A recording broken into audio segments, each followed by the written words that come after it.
Okay, നമുക്ക് start ചെയ്യാം.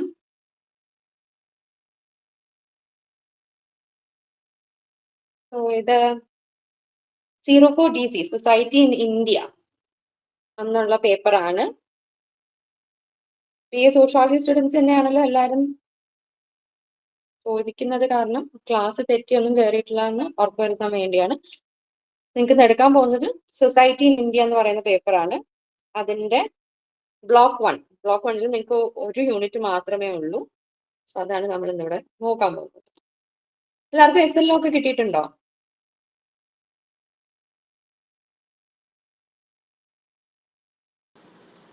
ഇല്ല, കിട്ടിയിട്ടില്ല. നിങ്ങൾക്ക് എൽഡെസ്ക് ഉണ്ടല്ലോ. എൽഡെസ്ക് നമ്മുടെ ഓക്കെ, അതിന് ഫ്ലിപ്പ് ബുക്ക് ആയിട്ടുണ്ട്. അപ്പൊ തൽക്കാലം SLM കിട്ടാത്തവര് ഫ്ലിപ്പ് ബുക്ക് ഉപയോഗിച്ച് ഇപ്പൊ നമ്മുടെ ക്ലാസ് ഫോളോ ചെയ്യാം.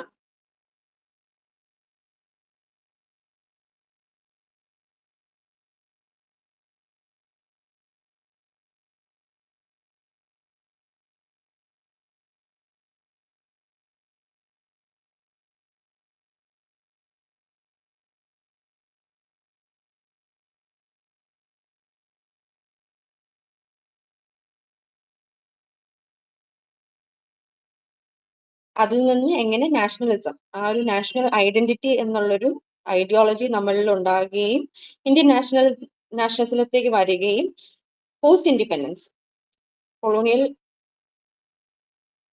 ഭരണത്തിന് ശേഷം സ്വതന്ത്ര രാജ്യമായതിനു ശേഷം നമ്മൾ നാഷണൽ ഐഡന്റിറ്റി എങ്ങനെ രൂപം കൊണ്ടു എന്നാണ് നമ്മൾ ഈ ഒരു യൂണിറ്റിൽ ചർച്ച ചെയ്യാൻ പോകുന്നത്.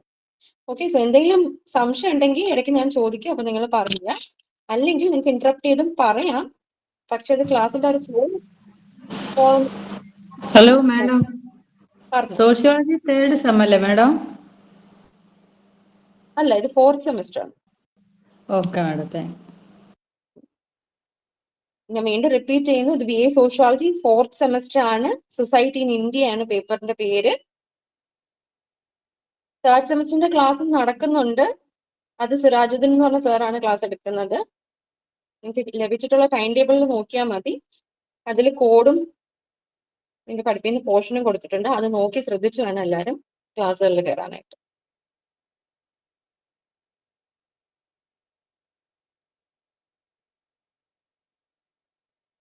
ഓക്കെ, അതേപോലെ എന്തെങ്കിലും സംശയം ഉണ്ടെങ്കിൽ നിങ്ങൾക്ക് ചോദിക്കാവുന്നതാണ്.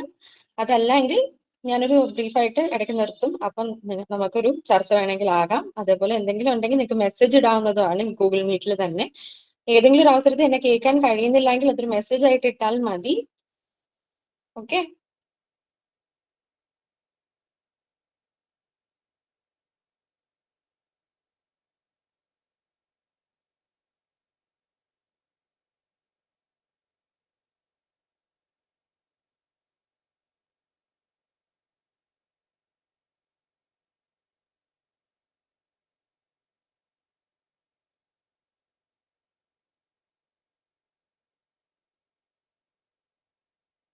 ഓക്കെ. സോ കൊളോണിയലിസത്തിന്റെ തുടക്കം എന്ന് പറയുമ്പോഴത്തേക്ക് ഏറെ കുറെ നാളുകളായിട്ട് ഇന്ത്യ ബ്രിട്ടീഷ് ഭരണത്തിന്റെ കീഴിലായിരുന്നു. അതിന്റെ എതിരായിട്ട് പല രീതിയിലുള്ള റിവോൾട്ട്സും മൂവ്മെന്റ്സും ഒക്കെ ചെറിയ തോതിൽ ആദ്യം നടന്നിരുന്നു. ആ ഒരു പശ്ചാത്തലത്തിൽ ആദ്യമായിട്ട് നമ്മൾ എടുത്തു പറയുന്നതാണ് ഗ്രേറ്റ് റിവോൾട്ട് ഓഫ് 1857.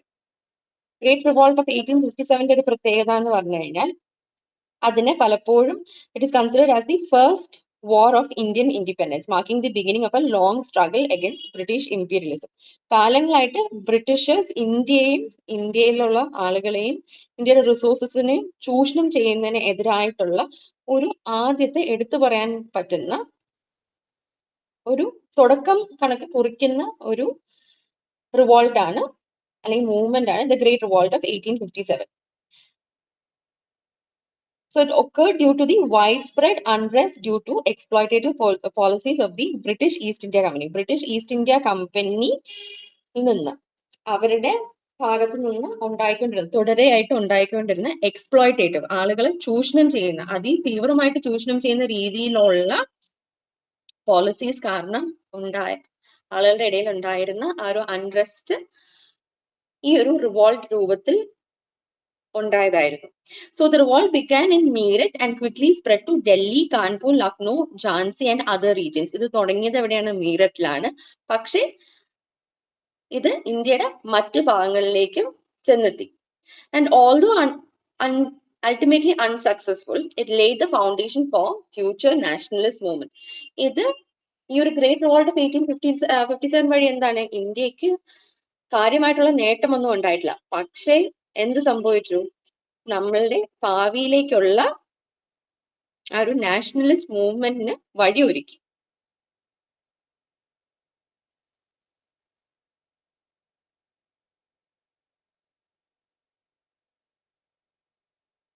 നമ്മൾ ഈ ചാപ്റ്ററിൽ, ഈ യൂണിറ്റിൽ നമ്മൾ മഹാത്മാഗാന്ധിയും ബി.ആർ. അംബേദ്കർ, നമ്മുടെ ഇന്ത്യൻ നാഷണലിസം അല്ലെങ്കിൽ നാഷണൽ മൂവ്മെന്റിനെ പറയുമ്പോഴത്തേക്ക് എപ്പോഴും നമ്മൾ പറയുന്ന രണ്ട് നാഷണൽ ലീഡേഴ്സ് ആണ്. അവരെയും അവരുടെ ചില ഐഡിയോളജീസിനെയും നമ്മൾ ചർച്ച ചെയ്യുന്നതായിരിക്കും.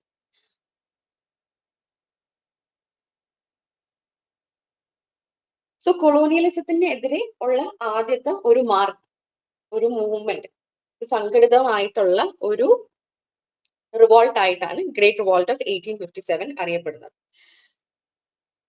ഇതുവഴി എന്ത് സംഭവിച്ചു? പൊളിറ്റിക്കൽ മൊബിലൈസേഷൻസ് ഉണ്ടായി. ആളുകളെ ഒന്നിപ്പിക്കാൻ കഴിഞ്ഞു. ഒരേ ആവശ്യം നേടിയെടുക്കാനായിട്ട് വ്യക്തികളെ ഒരു കൂട്ടമാക്കി എടുക്കാൻ കഴിഞ്ഞു. അതാണ് പൊളിറ്റിക്കൽ മൊബിലൈസേഷൻ. അതെവിടെയൊക്കെ? It occurred in Bengal, Bombay and Madras. ഈ 3 പ്രസിഡൻസിയിൽ ഗ്രേറ്റ് റിവോൾട്ട് ഓഫ് 1857 വഴി there occurred political mobilization. Early centers of British control saw the emergence of an educated intelligentsia. Political mobilisation എങ്ങനെയാണ് രൂപം കൊണ്ടത്?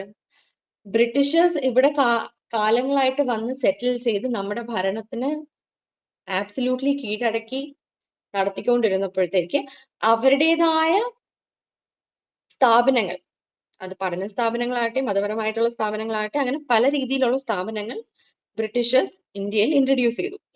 അതുവഴി എന്ത് സംഭവിച്ചു? ഇവിടെ എഡ്യൂക്കേറ്റഡ് ആയിട്ടുള്ള ഒരു കൂട്ടം, അതും ബ്രിട്ടീഷ് എഡ്യൂക്കേറ്റഡ് ആയിട്ടുള്ള ഒരു വിഭാഗത്തിനെ സൃഷ്ടിക്കാൻ കഴിഞ്ഞു. ആൻഡ് എഡ്യൂക്കേറ്റഡ് ആകുന്നത് വഴി എന്ത് സംഭവിച്ചു? അവർ ഈ തരത്തിലുള്ള ബ്രിട്ടീഷേഴ്സിന്റെ എക്സ്പ്ലോയിറ്റേറ്റീവ് പോളിസീസിന് എതിരായിട്ട് പ്രവർത്തിക്കാൻ തുടങ്ങി. So exposure to Western education led to critical examination of colonial policies. So അതുകൊണ്ട് തന്നെ എന്താണ്? ഈ തരത്തിൽ ഇന്ത്യൻ ഒറിജിനിലുള്ള വ്യക്തികൾക്ക് വെസ്റ്റേൺ എഡ്യൂക്കേഷൻ ലഭിക്കാൻ തുടങ്ങിയപ്പോഴത്തേക്ക് അവരുടെ രാജ്യത്ത് ഇന്ത്യയിൽ ഉണ്ടായിക്കൊണ്ടിരിക്കുന്ന കൊളോണിയൽ പോളിസീസ്, ബ്രിട്ടീഷേഴ്സ് എൻഫോഴ്സ് ചെയ്യുന്ന കൊളോണിയൽ പോളിസീസ് വഴി ഇവിടെ ഉണ്ടാകുന്ന പ്രശ്നങ്ങൾ, അതിന്റെ ഇമ്പാക്ട് അല്ലെങ്കിൽ ബുദ്ധിമുട്ടുകൾ, അതിന്റെ എക്സ്പ്ലോയിറ്റേറ്റീവ് നേച്ചർ, ഇതെല്ലാം ഇതിനെതിരെ പ്രതികരിക്കാൻ തുടങ്ങി. So rise of social reform movements and early political activism came to be against the British rule. So ഇതുവഴി എന്ത് സംഭവിച്ചു? ഫ്രീക്വന്റ് ആയിട്ട് started to be social reform movements and political activism against the British rules. British റൂളിനെതിരായിട്ട് social reform movements ഉണ്ടായി, politically motivated ആയിട്ടുള്ള movements ഉണ്ടായി. And the influence of English ideas of liberty, democracy and rights fuel nationalist sentiments. And ഇതിൽ political മൊബിലൈസേഷന്റെ ഭാഗമായിട്ട് എന്തും കൂടെ സംഭവിച്ചു? ഇംഗ്ലീഷ് ഐഡിയാസ് എന്ന് വെച്ചാൽ ഒരു ഇന്ത്യൻ ഒറിജിനിലുള്ളതല്ല, പക്ഷെ ഒരു വെസ്റ്റേൺ കോൺസെപ്റ്റ് ആയിട്ടുള്ള ലിബർട്ടി, ഡെമോക്രസി, നാഷണലിസ്റ്റ് സെന്റിമെന്റ്സ്, നമ്മൾ ഒരു രാജ്യത്തിലുള്ള ഒരു രാജ്യത്തിന്റെ ഭാഗമായിട്ട് നിൽക്കുന്നതാണ് നമ്മളുടെ രാജ്യത്തിന് മറ്റൊരു എൻറ്റിറ്റി ചൂഷണം ചെയ്യാണ്. ഈ തരത്തിലുള്ള വികാരങ്ങൾ നമ്മുടെ ആളുകളുടെ ഇടയിൽ ഉണ്ടായി. സോ ഗ്രേറ്റ് റിവോൾട്ട് ഓഫ് 1857 പശ്ചാത്തലത്തിൽ നടന്ന കാര്യങ്ങളാണ് നമ്മളിപ്പോ പറഞ്ഞത്. ഇനി കൊളോണിയലിസം എന്ന് പറഞ്ഞാൽ എന്താണ്? നമ്മൾ കാലങ്ങളായിട്ട് കേൾക്കുന്നതാണ്, നമുക്ക് എല്ലാവർക്കും അറിയാവുന്ന കാര്യമാണ്. പ്രധാനമായിട്ട് പറയുകയാണെങ്കിൽ എന്താണ്?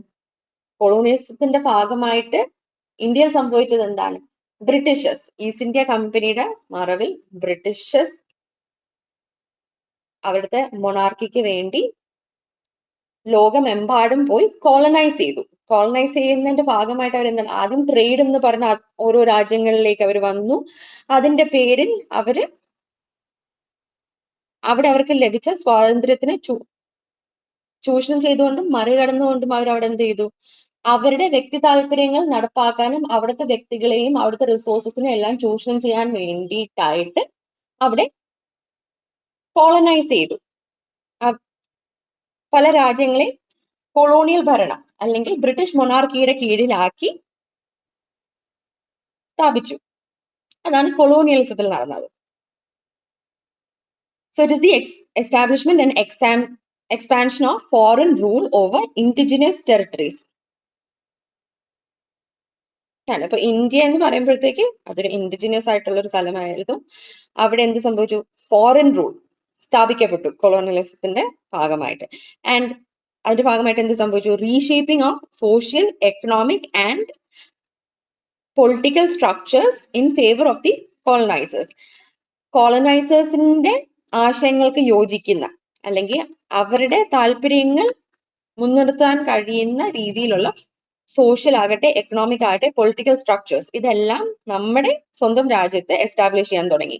And British colonial rule in India began as A commercial enterprise under the East India Company and later transition to direct imperial control.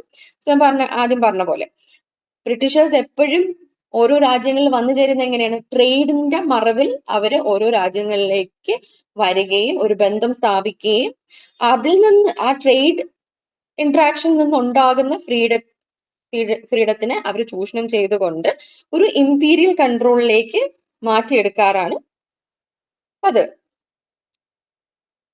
So അതാണ് കൊളോണിയലിസത്തിന്റെ നേച്ചർ പറയുകയാണെങ്കിൽ. And what was the economic impact? British land revenue policies imposed a heavy burden on the farmers.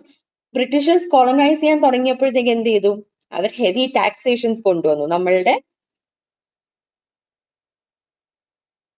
സിറ്റിസന്റെ മേളിൽ.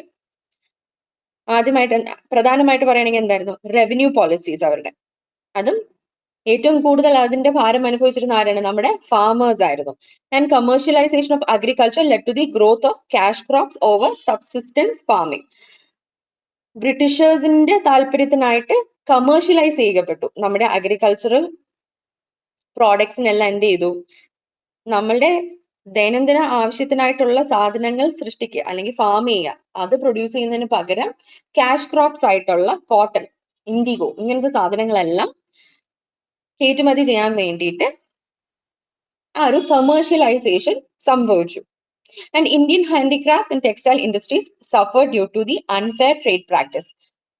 ഇതിന്റെ ഭാഗമായിട്ട് എന്ത് സംഭവിച്ചു, ഇന്ത്യയുടെ ആയിട്ടുള്ള തനതായിട്ടുള്ള ഹാൻഡിക്രാഫ്റ്റും ടെക്സ്റ്റൈൽ ഇൻഡസ്ട്രീസ് ഇതിന്റെ അഡ്വേഴ്സ് എഫക്ട്സ് അവരിലേക്ക് വന്നു ചേർന്നു. So heavy tariffs on Indian goods while British goods flooded the Indian market. So ഇന്ത്യയിൽ സൃഷ്ടിക്കുന്ന ഇന്ത്യൻ പ്രോഡക്ട്സിന് എന്ത് പറ്റി, അതിന്റെ മേൽ ഹെവി ആയിട്ടുള്ള ടാക്സേഷൻസ് കൊണ്ടുവന്നു. അതേസമയം എന്ത് ചെയ്തു, ബ്രിട്ടീഷ് ഗുഡ്സ്, ബ്രിട്ടനിൽ നിന്ന് കൊണ്ടുവരുന്ന സാധനങ്ങൾ ഇന്ത്യൻ മാർക്കറ്റിൽ സുലഭമായിട്ട് അവൈലബിൾ ആക്കി. So investment in railways and telegraph systems primarily serve British economic interest. അതുപോലെ തന്നെ എന്താണ്, ബ്രിട്ടീഷേഴ്സിന്റെ ആവശ്യങ്ങളും അവരുടെ അഡ്മിനിസ്ട്രേറ്റീവ് കാര്യങ്ങൾ കുറച്ചും കൂടെ എളുപ്പമാക്കാൻ വേണ്ടിയിട്ട് they established railways and the telegraph system.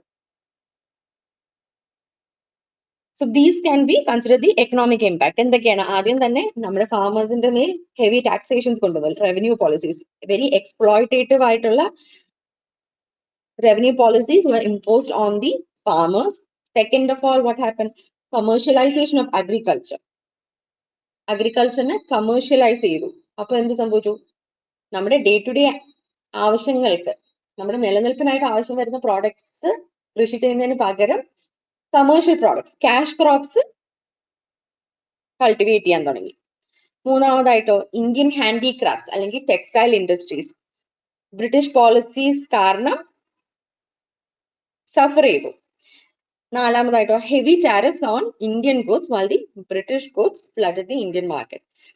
ഇന്ത്യയിൽ തന്നെ പ്രൊഡ്യൂസ് ചെയ്യുന്ന പ്രോഡക്ട്സിന് എന്ത് സംഭവിച്ചു, ഹെവി ടാക്സേഷൻസ് കൊണ്ടുവന്നു. അതേസമയം ബ്രിട്ടീഷ് പ്രോഡക്ട്സ് അല്ലെങ്കിൽ ബ്രിട്ടനിൽ നിന്ന് ഇന്ത്യയിലേക്ക് ഇമ്പോർട്ട് ചെയ്ത സാധനങ്ങൾ ഇന്ത്യൻ മാർക്കറ്റിൽ സുലഭമായിട്ട് അവൈലബിൾ ആക്കി.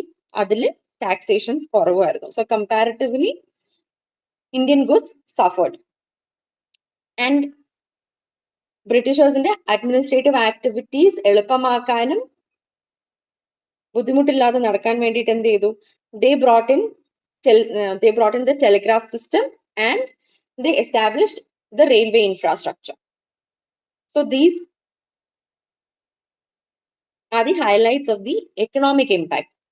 കൊളോണിയലിസം വഴി ഇന്ത്യയിൽ ഉണ്ടായ എക്കണോമിക് ഇമ്പാക്റ്റ് ആണ് നമ്മളിപ്പോൾ പറഞ്ഞത്. ഇനി what are the social and cultural impact? ആദ്യം തന്നെ introduction of the western education led to the growth of modern intellectual class. കൊളോണിയലിസത്തിന് മുമ്പായിട്ട് ഇന്ത്യയിൽ നിലനിന്നിരുന്ന ആ ഒരു സോഷ്യോ കൾച്ചറൽ ഇമേജ് എന്തായിരുന്നു? എഡ്യൂക്കേഷൻ എല്ലാവർക്കും ഫ്രീ ആയിട്ട് അവൈലബിൾ അല്ലായിരുന്നു. അതൊരു പെർട്ടിക്കുലർ കാസ്റ്റ് ഗ്രൂപ്പ് അല്ലെങ്കിൽ ഒരു പെർട്ടിക്കുലർ ക്ലാസ് ഇവരിൽ ഒതുങ്ങി നിൽക്കുന്നതായിരുന്നു education. It was not for everyone. എല്ലാവർക്കും ലഭ്യമല്ലായിരുന്നു എഡ്യൂക്കേഷൻ. പക്ഷെ കൊളോണിയലിസത്തിന്റെ ഭാഗമായിട്ട് അല്ലെങ്കിൽ കൊളോണൈസേഷന്റെ ഭാഗമായിട്ട് എന്ത് സംഭവിച്ചു? വെസ്റ്റേൺ എഡ്യൂക്കേഷൻ എല്ലായിടത്തും ഇന്ത്യ എമ്പാടും എസ്റ്റാബ്ലിഷ് ചെയ്യപ്പെട്ടു. അതുവഴി എന്ത് ചെയ്യാൻ സാധിച്ചു? ഒരു മോഡേൺ ഇന്റലക്ച്വൽ ക്ലാസ്. അവിടെ വെസ്റ്റേൺ എഡ്യൂക്കേഷനിൽ എന്താണ്? കാസ്റ്റോ ക്ലാസോ അങ്ങനെ ഒരു വേർതിരിവേ ഇല്ല. അതുകൊണ്ട് തന്നെ എല്ലാവർക്കും they got an equal opportunity to be educated. That is one impact. Reform movements challenged traditional social practices like sati, child marriage and untouchability. So കൊളോണിയലിസത്തിന് മുമ്പായിട്ട് ഇന്ത്യയിൽ പലതരത്തിലുള്ള സോഷ്യൽ ഈവൽസ് പ്രവർത്തിച്ചിരുന്നു. അതിന്റെ പ്രധാനമായിട്ട് നമ്മളിപ്പോഴും പറയുന്ന എക്സാമ്പിൾസ് എന്തൊക്കെയാണ്? സതി. ഹസ്ബൻഡ് മരിക്കുമ്പോഴത്തേക്ക് അദ്ദേഹത്തിന്റെ ചിതയിലേക്ക് മരിച്ച ആളുടെ ഭാര്യ ആ ചിതയിൽ ചാടി മരിക്കുക എന്ന ആ ഒരു പ്രാക്ടീസിനാണ് നമ്മൾ സതി എന്ന് പറയുന്നത്. അതേപോലെ എന്താണ്? Child marriage. പ്രായപൂർത്തിയാകുന്നതിന് മുമ്പ് തന്നെ പെൺകുട്ടികളുടെ വിവാഹം നടക്കുക. And untouchability. കീഴ്ജാതിയിലുള്ളവരെ മാറ്റി നിർത്തുക, അവർക്ക് ആ ഒരു സോഷ്യൽ ഇക്വാളിറ്റി സൊസൈറ്റിയിൽ ലഭിക്കാതിരിക്കുന്ന അവസ്ഥ. ഇതെല്ലാം പ്രിവലന്റ് ആയിരുന്നു, കോമൺ ആയിട്ട് സാധാരണയായിട്ട് നടക്കുന്ന കാര്യങ്ങളായിരുന്നു. ആരും ചോദ്യം ചെയ്യാറില്ലായിരുന്നു, ഇതിന് മറിച്ച് നടക്കാറുമില്ലായിരുന്നു. പക്ഷെ കൊളോണിയൽ റൂളിന്റെ പശ്ചാത്തലത്തിൽ എന്ത് സംഭവിച്ചു?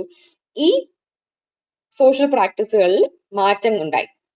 സതി, ചൈൽഡ് മാരേജ്, അൺടച്ചബിലിറ്റി ഇതെല്ലാം കൺട്രോൾ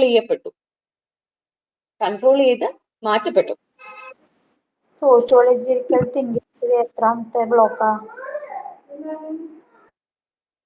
ഇത് ആദ്യത്തെ ബ്ലോക്ക് ആണ്, നിങ്ങളുടെ ആദ്യത്തെ ക്ലാസ് ആണിത്. Okay sir. ഓക്കെ. വേറൊരു മാറ്റം എന്താണ്? British legal and judicial systems imposed new regulations that often disregarded the traditional Indian customs. So Britishers എന്ത് ചെയ്തു? അവരുടെ ലീഗൽ ആൻഡ് ജുഡീഷ്യൽ സിസ്റ്റം നമ്മളുടെ മേൽ ഇമ്പോസ് ചെയ്തു. അതുവഴി എന്ത് സംഭവിച്ചു? ഇന്ത്യയിൽ ട്രഡീഷണലി പ്രാക്ടീസ് ചെയ്തിട്ടിരുന്ന നിയമങ്ങളും ചട്ടങ്ങളും ഡിസ്റിഗാർഡ് ചെയ്യപ്പെട്ടു. അതിന്റെ പ്രസക്തി നഷ്ടപ്പെട്ടു അവിടെ. And another impact was the growth of print media. And print media വരുന്നത് വഴി എന്ത് സംഭവിച്ചു? That helped to spread the nationalist idea. So these were the social and cultural impact of colonialism.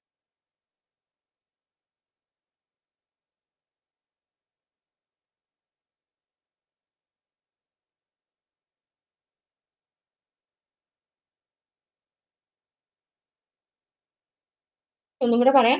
Social and cultural impact പറയുമ്പോഴത്തേക്ക് എന്താണ്? ആദ്യം തന്നെ western education ഇന്ത്യയിൽ വന്നു. വെസ്റ്റേൺ എഡ്യൂക്കേഷൻ വരുന്നത് വഴി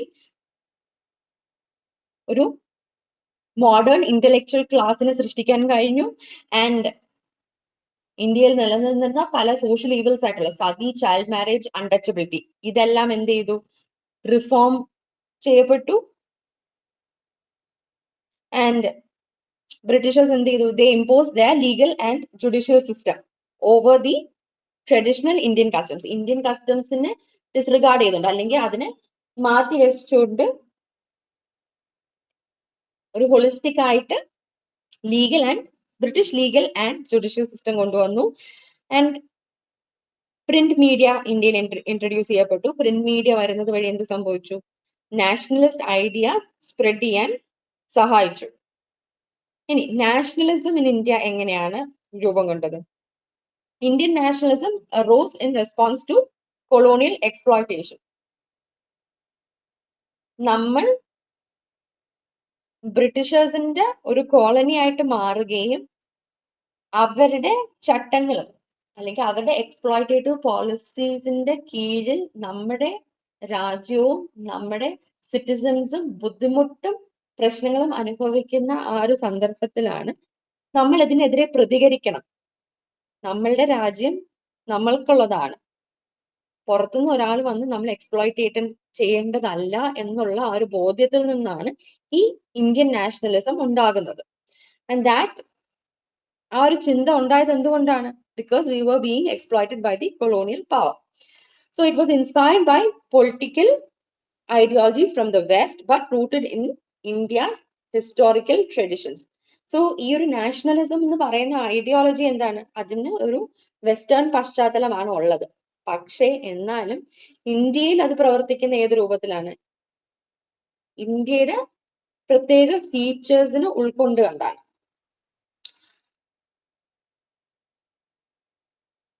So പല Indian national leaders have different interpretations about nationalism.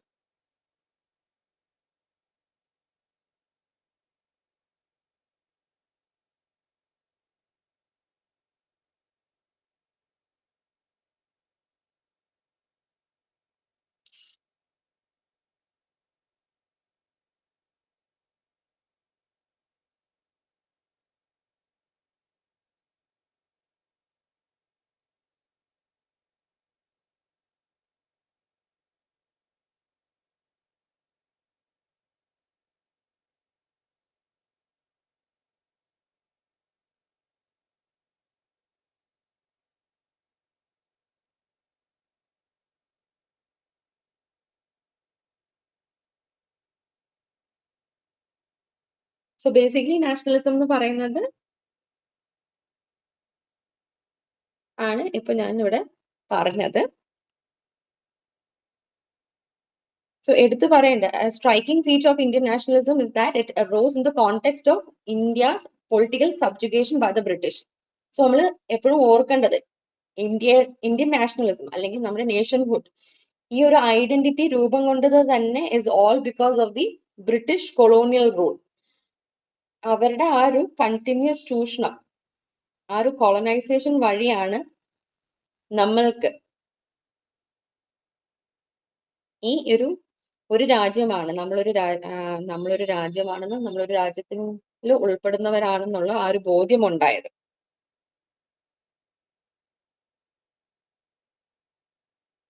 Britishers ഇവിടെ കാലങ്ങളായിട്ട് ഭരിച്ചുകൊണ്ടിരുന്നപ്പോഴത്തേക്ക് എന്ത് ചെയ്തു? അവരുടേതായിട്ടുള്ള സിസ്റ്റംസ് എല്ലാം ഇവിടെ എസ്റ്റാബ്ലിഷ് ചെയ്തായിരുന്നു. അവരുടെ അഡ്മിനിസ്ട്രേറ്റീവ് സ്ട്രക്ചർ ഇവിടത്തേക്ക് കൊണ്ടുവന്നു, ഇൻഫ്രാസ്ട്രക്ചർ ഇവിടെ എസ്റ്റാബ്ലിഷ് ചെയ്തു. സോ അതെല്ലാം എന്തിനായിട്ട് സഹായിച്ചു? They established a centralized government and introduced modern education, communication, technology and other institutions. ഇതെല്ലാം എന്തിലേക്ക് നയിച്ചു? ഒരു പുതിയ സോഷ്യൽ ക്ലാസ് സൃഷ്ടിക്കാനും അതുവഴി ഒരു ശക്തമായ സോഷ്യൽ ഫോഴ്സ് സൃഷ്ടിക്കാൻ കഴിയും. ആൻഡ് ആ ഒരു ഇവരുടെ ഈ അഡ്മിനിസ്ട്രേറ്റീവ് പ്രോസസ് അല്ലെങ്കിൽ ഇവരുടെ ഈ ഇൻസ്റ്റിറ്റ്യൂഷൻസിൽ കൂടെ കടന്നു വന്ന ആ പുതിയ സോഷ്യൽ ക്ലാസ് ആണ് ഇവർക്കെതിരെ പോരാടാനായിട്ട് നിന്നത്. So these social forces by their very nature clashed with British imperialism and becoming the foundation and driving force behind the rise and development of Indian nationalism.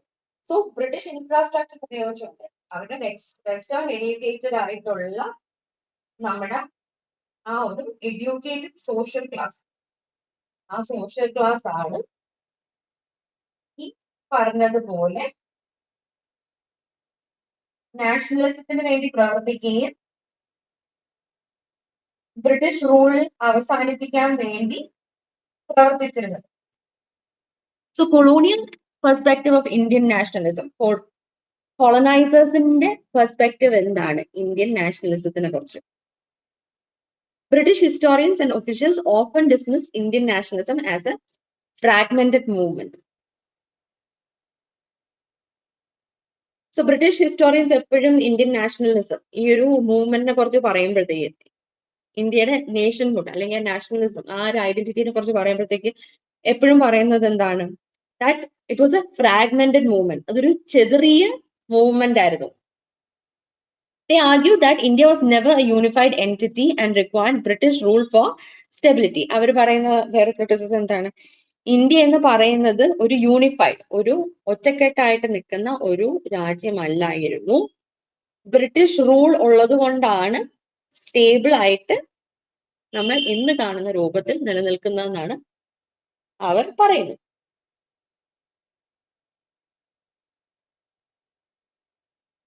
Some British scholars claim that India's diversity made it capable of self-rule.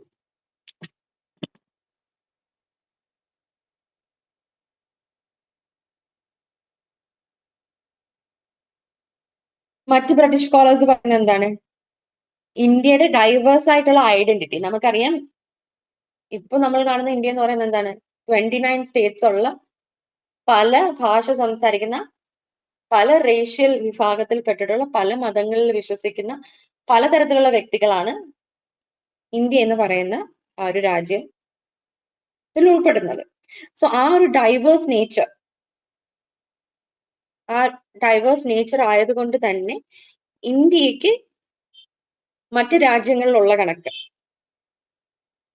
ഒരു holistic ആയിട്ടുള്ള, ഒരു ഏകകണ്ഠേന നിലനിൽക്കുന്ന തരത്തിലുള്ള administration അല്ലെങ്കിൽ self rule സാധ്യമല്ലായിരുന്നു എന്നാണ് British scholars claim ചെയ്യുന്നത്. So ഈ 3 ആശയങ്ങളാണ് colonial perspective on the Indian nationalism. Indian നാഷണലിസത്തിന് കുറച്ച് കൊളോണിയൽ ആശയം പറയുമ്പോഴത്തേക്ക് എടുത്തു നിൽക്കുന്ന 3 പ്രധാനപ്പെട്ട കാര്യങ്ങൾ ഇതാണ്. ആദ്യം തന്നെ എന്താണ് ഒന്നും കൂടെ പറയുകയാണെങ്കിൽ, British historians and officials often dismiss Indian nationalism as a fragmented movement, ഒരു ചെറിയ കൂട്ടായ്മയില്ലാത്ത ഒരു മൂവ്മെന്റ് ആയിട്ടാണ് ഇതിനെ കണ്ടിരുന്നത്. രണ്ടാമതായിട്ട് എന്താണ്? they argued that India was never a unified entity and required British rule for stability. India ഈ പറഞ്ഞ ചെറിയ ഒരു ഐഡന്റിറ്റി ഉള്ളത് കൊണ്ട് തന്നെ ഇതിനൊരു യൂണിഫൈഡ് ആയിട്ടുള്ള ഐഡന്റിറ്റി ഇല്ലായിരുന്നു. അതുകൊണ്ട് തന്നെ ബ്രിട്ടീഷ് റൂൾ ഉള്ളത് കൊണ്ട്, അല്ലെങ്കിൽ ബ്രിട്ടീഷ് റൂള് സ്റ്റെബിലിറ്റിക്ക് ആവശ്യമായിരുന്നു എന്നാണ് അവർ പറയുന്നത്. And some British scholars claim that India's diversity made it incapable of self rule. India നമ്മൾ കാണുന്ന കണക്ക് ഒരു ഡൈവേഴ്സ് നേച്ചർ ഉള്ള രാജ്യമായത് കൊണ്ട് തന്നെ അത് സെൽഫ് റൂളിന് കേപ്പബിൾ അല്ല എന്നാണ് colonial take on Indian nationalism.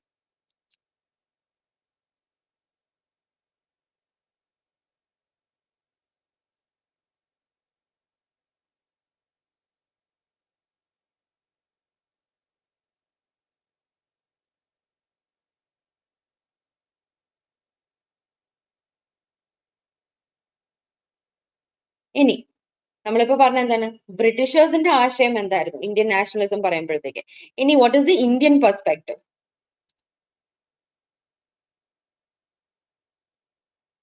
Indian perspective പറയുകയാണെങ്കിൽ എന്താണ്? The nationalist perspective on Indian nationalism emerged in response to the colonialist view points. ഇപ്പൊ നമ്മൾ ചർച്ച ചെയ്തത് കൊളോണിയൽ വ്യൂ പോയിന്റ്സ് ആയിരുന്നു. ഇതിനൊരു മറുപടി ആയിട്ട് തന്നെയാണ് ഇന്ത്യൻ അല്ലെങ്കിൽ നാഷണലിസ്റ്റ് പെർസ്പെക്റ്റീവ് ഉണ്ടായത്. So while some nationalist writers accepted aspects of colonial historiography, they strongly oppose the colonial denigration of India.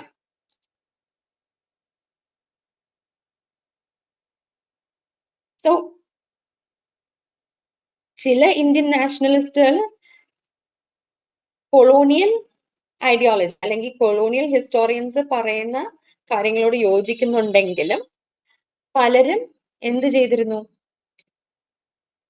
ആ ഒരു കൊളോണിയൽ ഡിഫമേഷൻ, ഇന്ത്യ എന്ന് പറയുന്നത് ഒരു ഏകകണ്ഠേന ഒന്നിച്ചു നിൽക്കാത്ത അല്ലെങ്കിൽ ഒരു സ്റ്റേബിൾ അല്ലാത്ത ഒരു യൂണിഫൈഡ് അഡ്മിനിസ്ട്രേഷൻ അല്ലെങ്കിൽ റൂൾ പോസിബിൾ അല്ലാത്ത ഒരു രാജ്യമാണെന്ന് പറയുന്ന ആ ഒരു ഐഡിയനെ സ്ട്രോങ്ലി ഒപ്പോസ് ചെയ്തിരുന്നു. And unlike the instrumentalist approach of colonial historians, nationalist historians took an idea-centric approach.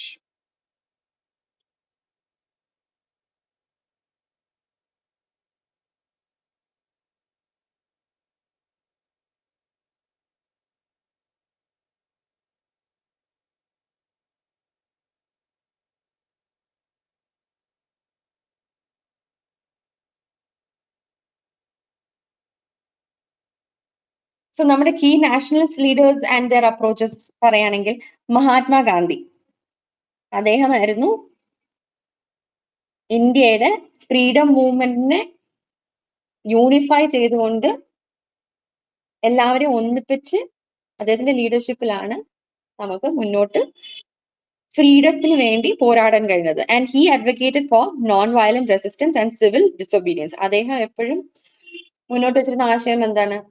അഹിംസയായിരുന്നു. ഒരു നോൺ വയലന്റ് ആയിട്ട് റെസിസ്റ്റ് ചെയ്യുക, പോരാടുക, നേടിയെടുക്കുക. And he focused on self Reliance, that is the സ്വദേശി മൂവ്മെന്റ് ആൻഡ് മോറൽ ട്രാൻസ്ഫോർമേഷൻ. അദ്ദേഹം എന്തായിരുന്നു?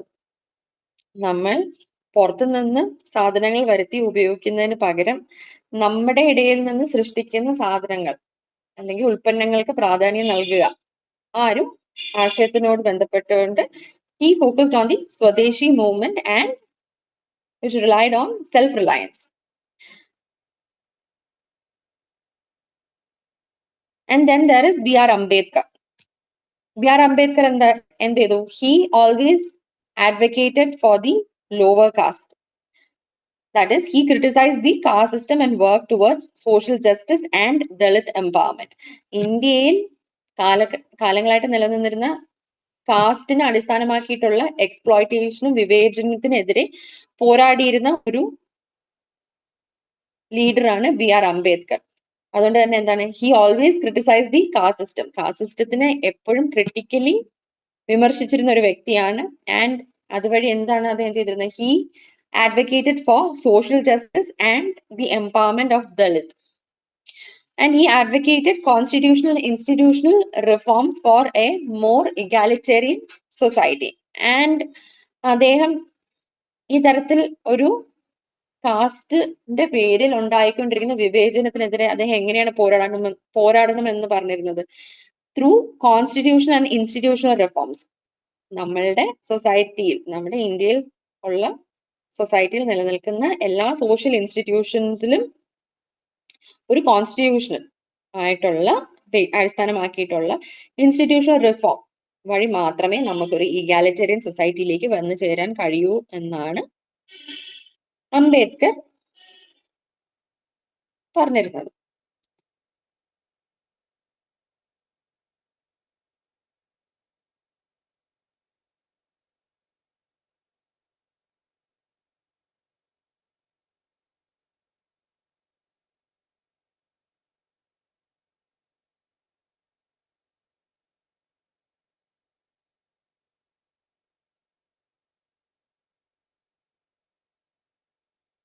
നമ്മളിപ്പോ എന്തൊക്കെ പറഞ്ഞു? ഗ്രേറ്റ് റിവോൾട്ട് ഓഫ് 1857 ആയിരുന്നു ഇന്ത്യയിൽ കൊളോണിയലിസത്തിനെതിരെ ആദ്യമായിട്ട് എടുത്തു പറയാൻ കഴിയുന്ന രീതിയിൽ ഉണ്ടായ ഒരു reaction. So the 1857 revolt exposed the vulnerabilities of the British rule in India. അതൊരു തുടക്കം കുറിച്ചു. ആൻഡ് ആ തുടക്കം കുറിച്ചത് വഴി എന്ത് സംഭവിച്ചു? ബ്രിട്ടീഷ് റൂളിന് ഇന്ത്യയിൽ ഉണ്ടായിരുന്ന പോരായ്മകൾ മുന്നോട്ട് കൊണ്ടുവരാൻ സാധിച്ചു. ആൻഡ് റിവോൾട്ട് വഴി എന്ത് സംഭവിച്ചു?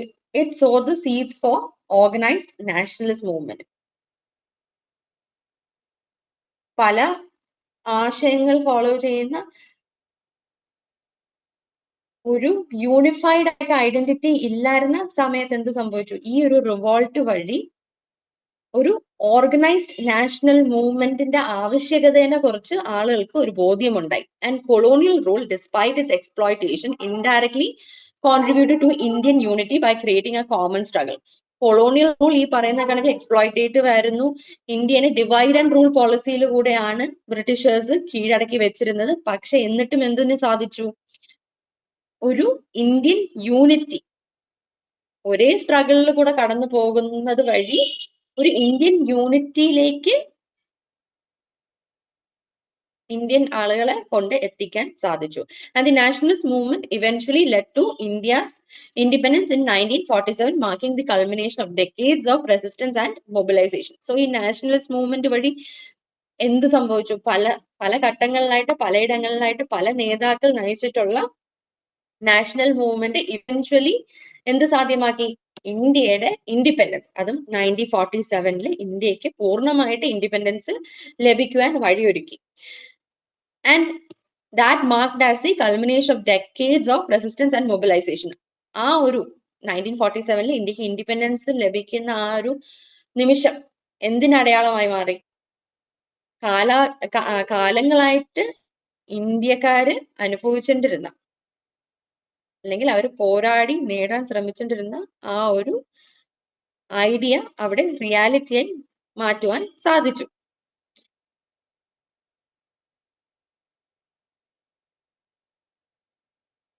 സോ ഇന്ത്യൻ നാഷണലിസം പറയുമ്പോഴത്തേക്ക് നമ്മൾ കൊളോണിയൽ പെർസ്പെക്റ്റീവ് പറഞ്ഞു. കൊളോണിയൽ പെർസ്പെക്റ്റീവിൽ ഇന്ത്യൻ നാഷണലിസം എന്തായിരുന്നു?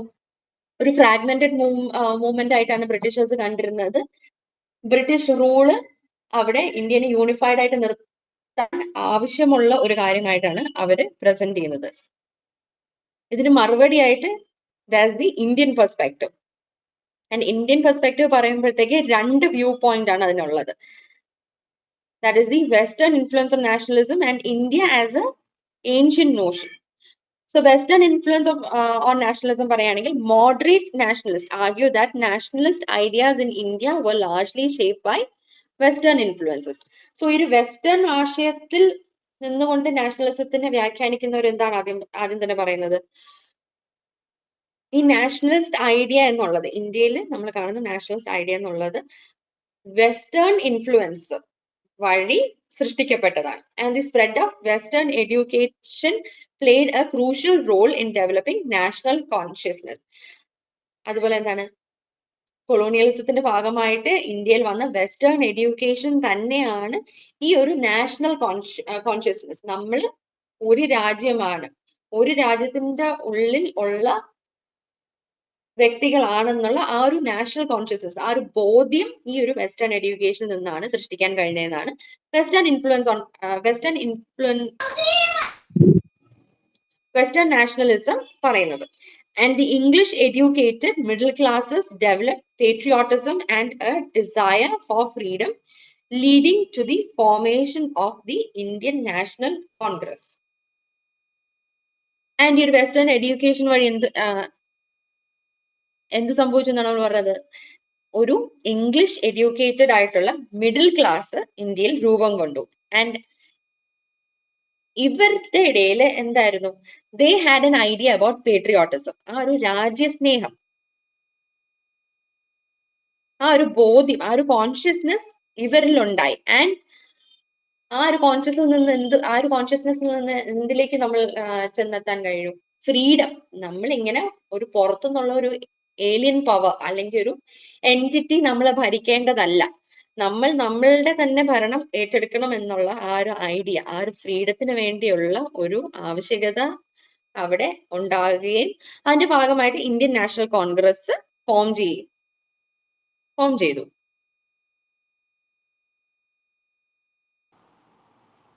So Surendranath, he described this as a nation in the making. So ഈ ഒരു വെസ്റ്റേൺ എഡ്യൂക്കേറ്റഡ് ക്ലാസ് ഉണ്ടാകുകയും അവരുടെ ആ ഒരു ഇന്ത്യൻ നാഷണലിസം, ആ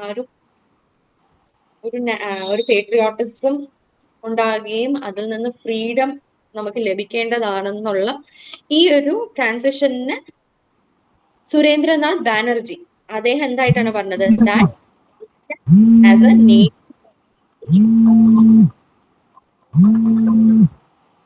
എന്നാണ് പറഞ്ഞത്.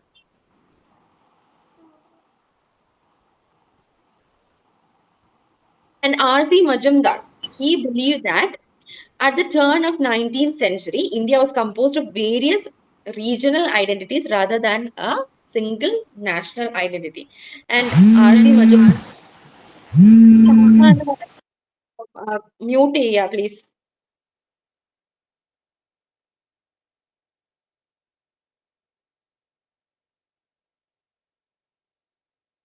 So R.C. മജംദാർ അദ്ദേഹം ഒരു പ്രമുഖ ഹിസ്റ്റോറിയൻ ആണ്. അദ്ദേഹം എന്താണ് പറഞ്ഞത്, 19th സെഞ്ചുറിയിൽ ഇന്ത്യ എന്ന് പറയുന്ന രാജ്യം എന്ന് പറയുന്നത് was A composition of various regional identities. നമ്മൾ ലോക്കലായിട്ട് നിൽക്കുന്ന പല റീജിയണൽ ഐഡന്റിറ്റീസ് ആയിട്ടാണ് നിന്നിരുന്നത്.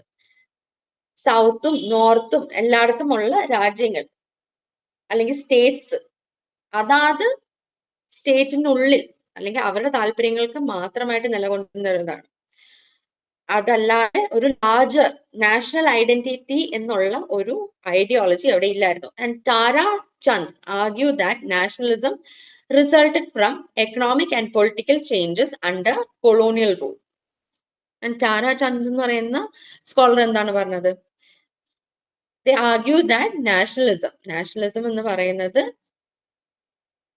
is a result of economic and political change that occurred under colonial റൂളിന്റെ കീഴിൽ ഉണ്ടായിട്ടുള്ള സാമ്പത്തികമായിട്ടും രാഷ്ട്രീയപരമായിട്ടും ഉണ്ടായ മാറ്റങ്ങളുടെ ഒരു ഫലമാണ് ഈ നാഷണലിസം എന്നാണ് താരാചന്ദ് പറഞ്ഞിട്ടുള്ളത്.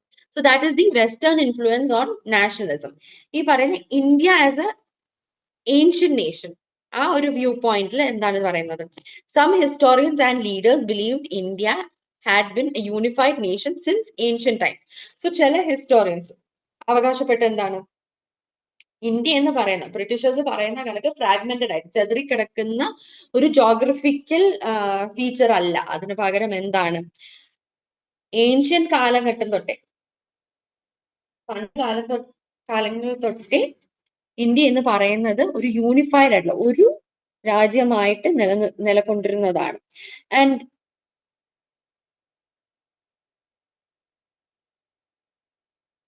Radhakumar Mukherjee in Fundamental Unity of India argued that India had geographical and cultural unity since antiquity. So Mukherjee എന്താണ് പറഞ്ഞത്, ഫണ്ടമെന്റൽ യൂണിറ്റി ഓഫ് ഇന്ത്യ എന്ന് പറയുന്ന അദ്ദേഹത്തിന്റെ വർക്കിൽ അദ്ദേഹം പറഞ്ഞത്, ഇന്ത്യ എന്ന് പറയുന്ന രാജ്യം ഏൻഷ്യൻ കാലം തൊട്ട് തന്നെ ജോഗ്രഫിക്കലിയും കൾച്ചറലിയും ഒരു യൂണിറ്റി ആയിട്ട് നിലകൊണ്ടിരുന്നതാണ്. And Lala Lajpat Rai claimed India had been a nation for over 2000 years. Lajpat Rai പറഞ്ഞ എന്താണ്, 2000 വർഷങ്ങൾ കൊണ്ട് ഇന്ത്യ എന്ന് പറയുന്ന ഒരു രാജ്യമായിട്ട് നിലകൊണ്ടിരുന്നതാണ്. And Jaiswal in Hindu polity argued that India had developed representative institutions similar to those of modern Britain.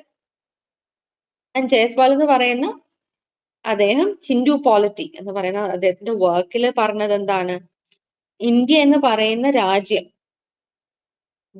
Modern ബ്രിട്ടനിൽ നിലനിൽക്കുന്ന തരത്തിലുള്ള ഇൻസ്റ്റിറ്റ്യൂഷൻസ് ഇന്ത്യയിൽ നിലകൊണ്ടിരുന്നു. And Rabindranath Tagore emphasized India's civilizational unity through the assimilation of various culture. Tagore പറഞ്ഞ എന്താണ്, നമ്മളുടെ ഇടയിൽ കണ്ടുവരുന്ന കൾച്ചറൽ കൂട്ടായ്മ, കൾച്ചറിന്റെ പേരിലുള്ള കൂട്ടായ്മ തന്നെ ഇന്ത്യൻ സിവിലൈസേഷന്റെ ആ ഒരു യൂണിറ്റിയുടെ ടെസ്റ്റിമണി ആയിട്ടാണ് അദ്ദേഹം പറയുന്നത്. അതേസമയം Subhash Chandra Bose and Nehru acknowledge India's diversity but emphasised it's fundamental unity. അതേസമയം സുഭാഷ് ചന്ദ്ര ബോസും നെഹ്റുവും അവർ രണ്ടുപേരും എന്താണ് പറഞ്ഞത്, ഇന്ത്യ ഈ പറയുന്ന കണക്ക് പലതരത്തിലുള്ള എലമെന്റ്സ് ഉള്ള ഒരു ഡൈവേഴ്സ് ആയിട്ടുള്ള രാജ്യമാണ്. പക്ഷെ എന്താണ്, it has the quality to be fundamentally unified. Diverse ആണ് ഇന്ത്യ, ഈ പറയുന്ന പോലെ ഡൈവേഴ്സ് ആയിട്ടുള്ള ഐഡന്റിറ്റി ഉള്ള രാജ്യമാണെങ്കിൽ പോലും നമുക്ക് ഫണ്ടമെന്റൽ യൂണിറ്റി ഉണ്ടെന്നാണ് അദ്ദേഹം വാദിച്ചിരുന്നത്. ഇനി what are the factors contributing to nationalism?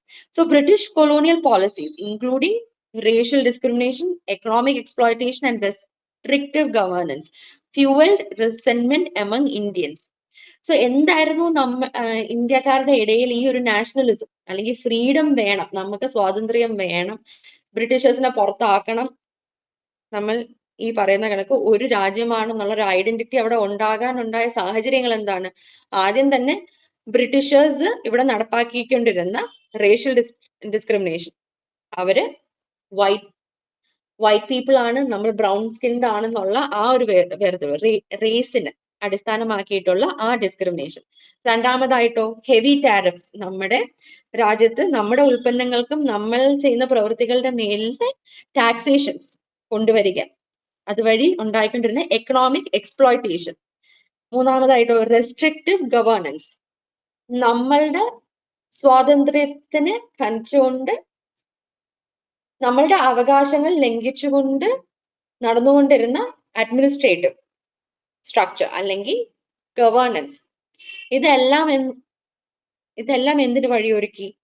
It fuel resentment among the Indians. ഇന്ത്യക്കാർക്ക് ഇടയിൽ ബ്രിട്ടീഷേഴ്സിന്റെ എതിരായിട്ട് ഒരു വികാരം സൃഷ്ടിച്ചു.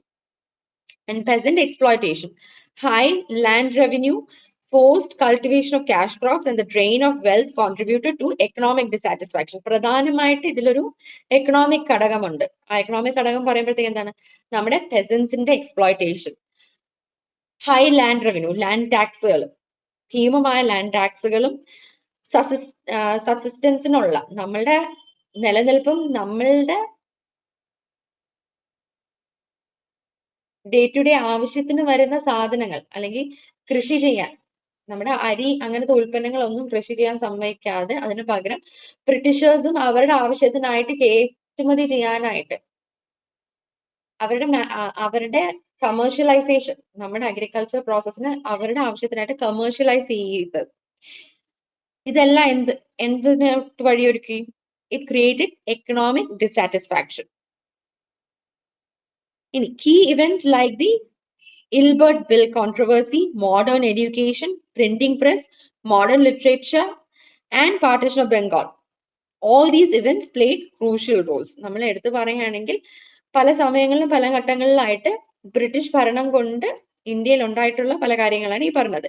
ഇൽബർട്ട് ബിൽ കോൺട്രവേഴ്സി അല്ലെങ്കിൽ മോഡേൺ എഡ്യൂക്കേഷൻ, നമ്മളുടെ ആളുകൾക്ക് വെസ്റ്റേൺ എഡ്യൂക്കേഷൻ ലഭ്യമാക്കുകയും പ്രിന്റിംഗ് പ്രസ് കൊണ്ടുവരും. പ്രിന്റിംഗ് പ്രസ് കൊണ്ടുവരുന്നത് വഴി പ്രധാനമായിട്ട് എന്താണ്? നമ്മളുടെ നാഷണൽ ലീഡേഴ്സിനും ഫ്രീഡം ഫൈറ്റേഴ്സിനും എല്ലാം ഈ ഒരു നാഷണലിസം അല്ലെങ്കിൽ നമുക്ക് ഫ്രീഡം വേണം എന്നുള്ള ആശയം എല്ലാവരിലേക്കും കൊണ്ടെത്തിക്കുവാനായിട്ട് പ്രിന്റിംഗ് പ്രസ് സഹായിച്ചു. ആൻഡ് മോഡേൺ ലിറ്ററേച്ചർ, മറ്റ് രാജ്യങ്ങളിലും ഉണ്ടാകുന്ന മാറ്റങ്ങൾ അല്ലെങ്കിൽ അതിന്റെ ഭാഗമായിട്ട് ഉണ്ടായിട്ടുള്ള മാറ്റങ്ങൾ മോഡേൺ ലിറ്ററേച്ചർ വഴി അറിയുകയും അത് ഇവിടെയും ഇംപ്ലിമെന്റ് ചെയ്യാനായിട്ട് ശ്രമിക്കുക. അതിന് മോഡേൺ ലിറ്ററേച്ചർ ഉപയോഗിക്കും. And partition of Bengal played crucial role. ബ്രിട്ടീഷേഴ്സിന്റെ ഒരു പോളിസിയുടെ ഭാഗമാണ് ഡിവൈഡ് ആൻഡ് റൂൾ എന്നുള്ള പോളിസിയാണ് ബംഗാൾ പാർട്ടീഷനിൽ നമുക്ക് കാണാൻ കഴിയുന്നത്. ആൻഡ് അതുവഴി ഈ ഇവന്റ്സ് എല്ലാം എന്തിലേക്ക് നയിച്ചു? It contributed to the idea of nationalism among the Indians.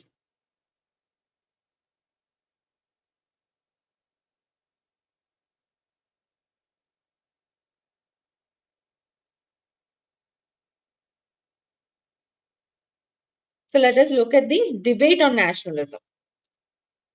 Nationalism പറയുമ്പോഴത്തേക്ക് രണ്ട് പെർസ്പെക്റ്റീവുകൾ ഉണ്ട്. ഗാന്ധിയുടെ പെർസ്പെക്റ്റീവ് ഉണ്ട്, there's the perspective from Ambedkar. So early Indian nationalism initially focused more on social issues than political ones. So ആദ്യഘട്ടത്തിൽ Indian nationalism ഈ ഒരു idea രൂപം കൊണ്ടപ്പോഴത്തേക്ക് എന്തായിരുന്നു focus? Primary importance was given to social issues.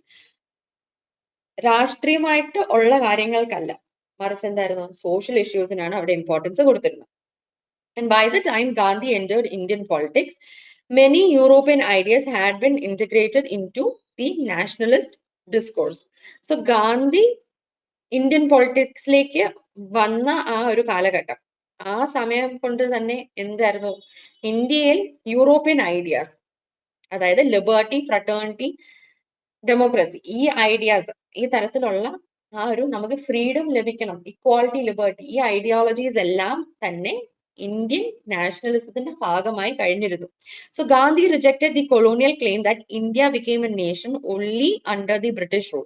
So അതുകൊണ്ട് തന്നെ എന്താണ് ഗാന്ധി ഈ പറയുന്ന കൊളോണിയൽ ഹിസ്റ്റോറിയൻസ് പറയുന്നത് പോലെ ഇന്ത്യ ഒരു രാജ്യമായത് ബ്രിട്ടീഷ് ഭരണം വഴി ആണെന്ന് പറയുന്നതിനെ ഗാന്ധി പൂർണ്ണമായിട്ട് തള്ളിക്കളഞ്ഞിരുന്നു. He traced Indian nationalism to its ancient civilization and spiritual heritage. അദ്ദേഹം ഇന്ത്യൻ നാഷണലിസം എന്നുള്ള ഈ ഐഡിയോളജി അല്ലെങ്കിൽ ഇന്ത്യൻ സ്പിരിറ്റ് എവിടെ കണ്ടിരുന്നു? ഇന്ത്യയുടെ ഏൻഷ്യന്റ് സിവിലൈസേഷനും ഇന്ത്യയുടെ സ്പിരിച്വൽ ഹെറിറ്റേജ് ആ ഒരു ചരിത്രത്തിലും അദ്ദേഹം ഈ ഒരു ഇന്ത്യൻ നാഷണലിസം ഉണ്ടെന്നാണ് അദ്ദേഹം വാദിക്കുന്നത്. So Gandhi believed India's national identity was rooted in its adaptability and cultural unity rather than a rigid political structure. So Gandhi മുന്നോട്ട് വെച്ച ഇന്ത്യൻ നാഷണൽ ഐഡന്റിറ്റി എന്ന് പറയുന്ന എന്തിൽ വേരൂന്നുന്നതാണെന്നാണ് അദ്ദേഹം പറയുന്നത്. It was rooted in the adaptability and cultural unity. നമ്മൾക്ക് മാറ്റങ്ങൾക്ക് വിധേയമാകാൻ കഴിയുന്നതും അതോടൊപ്പം തന്നെ ഈ പറയുന്ന ഡൈവേഴ്സ് ആയിട്ടുള്ള രാജ്യമാണെങ്കിൽ പോലും നമുക്ക് ഒരു കൾച്ചറൽ യൂണിറ്റി അവിടെ നിലനിർത്താൻ കഴിയുന്നതാണ് കൊണ്ടാണ് ഇന്ത്യയുടെ ഒരു നാഷണൽ ഐഡന്റിറ്റി അല്ലെങ്കിൽ അതാണ് അതിന്റെ കോർ എന്നാണ് Gandhi വാദിച്ചിരുന്നത്. So in Hind Swaraj, Gandhi argued that India was a unified nation before British rule. So അദ്ദേഹത്തിന്റെ ഹിന്ദ് സ്വരാജിൽ അദ്ദേഹം പറയുന്നത് എന്താണ്? ഇന്ത്യ കൊളോണിയൽ ഹിസ്റ്റോറിയൻസ് പറയുന്നത് പോലെ അല്ല, ഫ്രാഗ്മെന്റഡ് ആയിട്ടുള്ള ഒരു ജോഗ്രഫിക്കൽ കൂട്ടമല്ല. അതിന് പകരം എന്താണ് ഗാന്ധി പറഞ്ഞത്? പണ്ട് മുതൽക്ക് ബ്രിട്ടീഷ് ഭരണത്തിന് മുമ്പ് തന്നെ ഇന്ത്യ എന്ന് പറയുന്നത് ഒരു യുണൈറ്റഡ് നേഷൻ ആയിരുന്നു. And he emphasized that India's unity was built on shared cultural and spiritual traditions, reinforced by pilgrimage centers across the country. Gandhi വീണ്ടും എന്താണ് പറഞ്ഞത്? He emphasized that India's unity, ഇന്ത്യയുടെ യൂണിറ്റി എന്ന് പറയുന്നത് ഇന്ത്യയിലുള്ള വ്യക്തികളുടെ ഇടയിൽ ഷെയർഡ് ആയിട്ട് നിലനിന്ന് വരുന്ന കൾച്ചറൽ ആൻഡ് സ്പിരിച്വൽ, നമ്മുടെ സാംസ്കാരികമായിട്ടും നമ്മുടെ വിശ്വാസങ്ങളെ അടിസ്ഥാനമാക്കിയിട്ടുള്ള പല ട്രഡീഷനിൽ കൂടെ നമുക്ക് കാണാൻ കഴിയും. അതെങ്ങനെ നമുക്ക് കാണാൻ കഴിയും എന്നാണ് അദ്ദേഹം പറയുന്നത്? നമ്മളുടെ പിൽഗ്രിമേജ് സെന്റർ, നമ്മുടെ ഇവിടെ ഉള്ള പല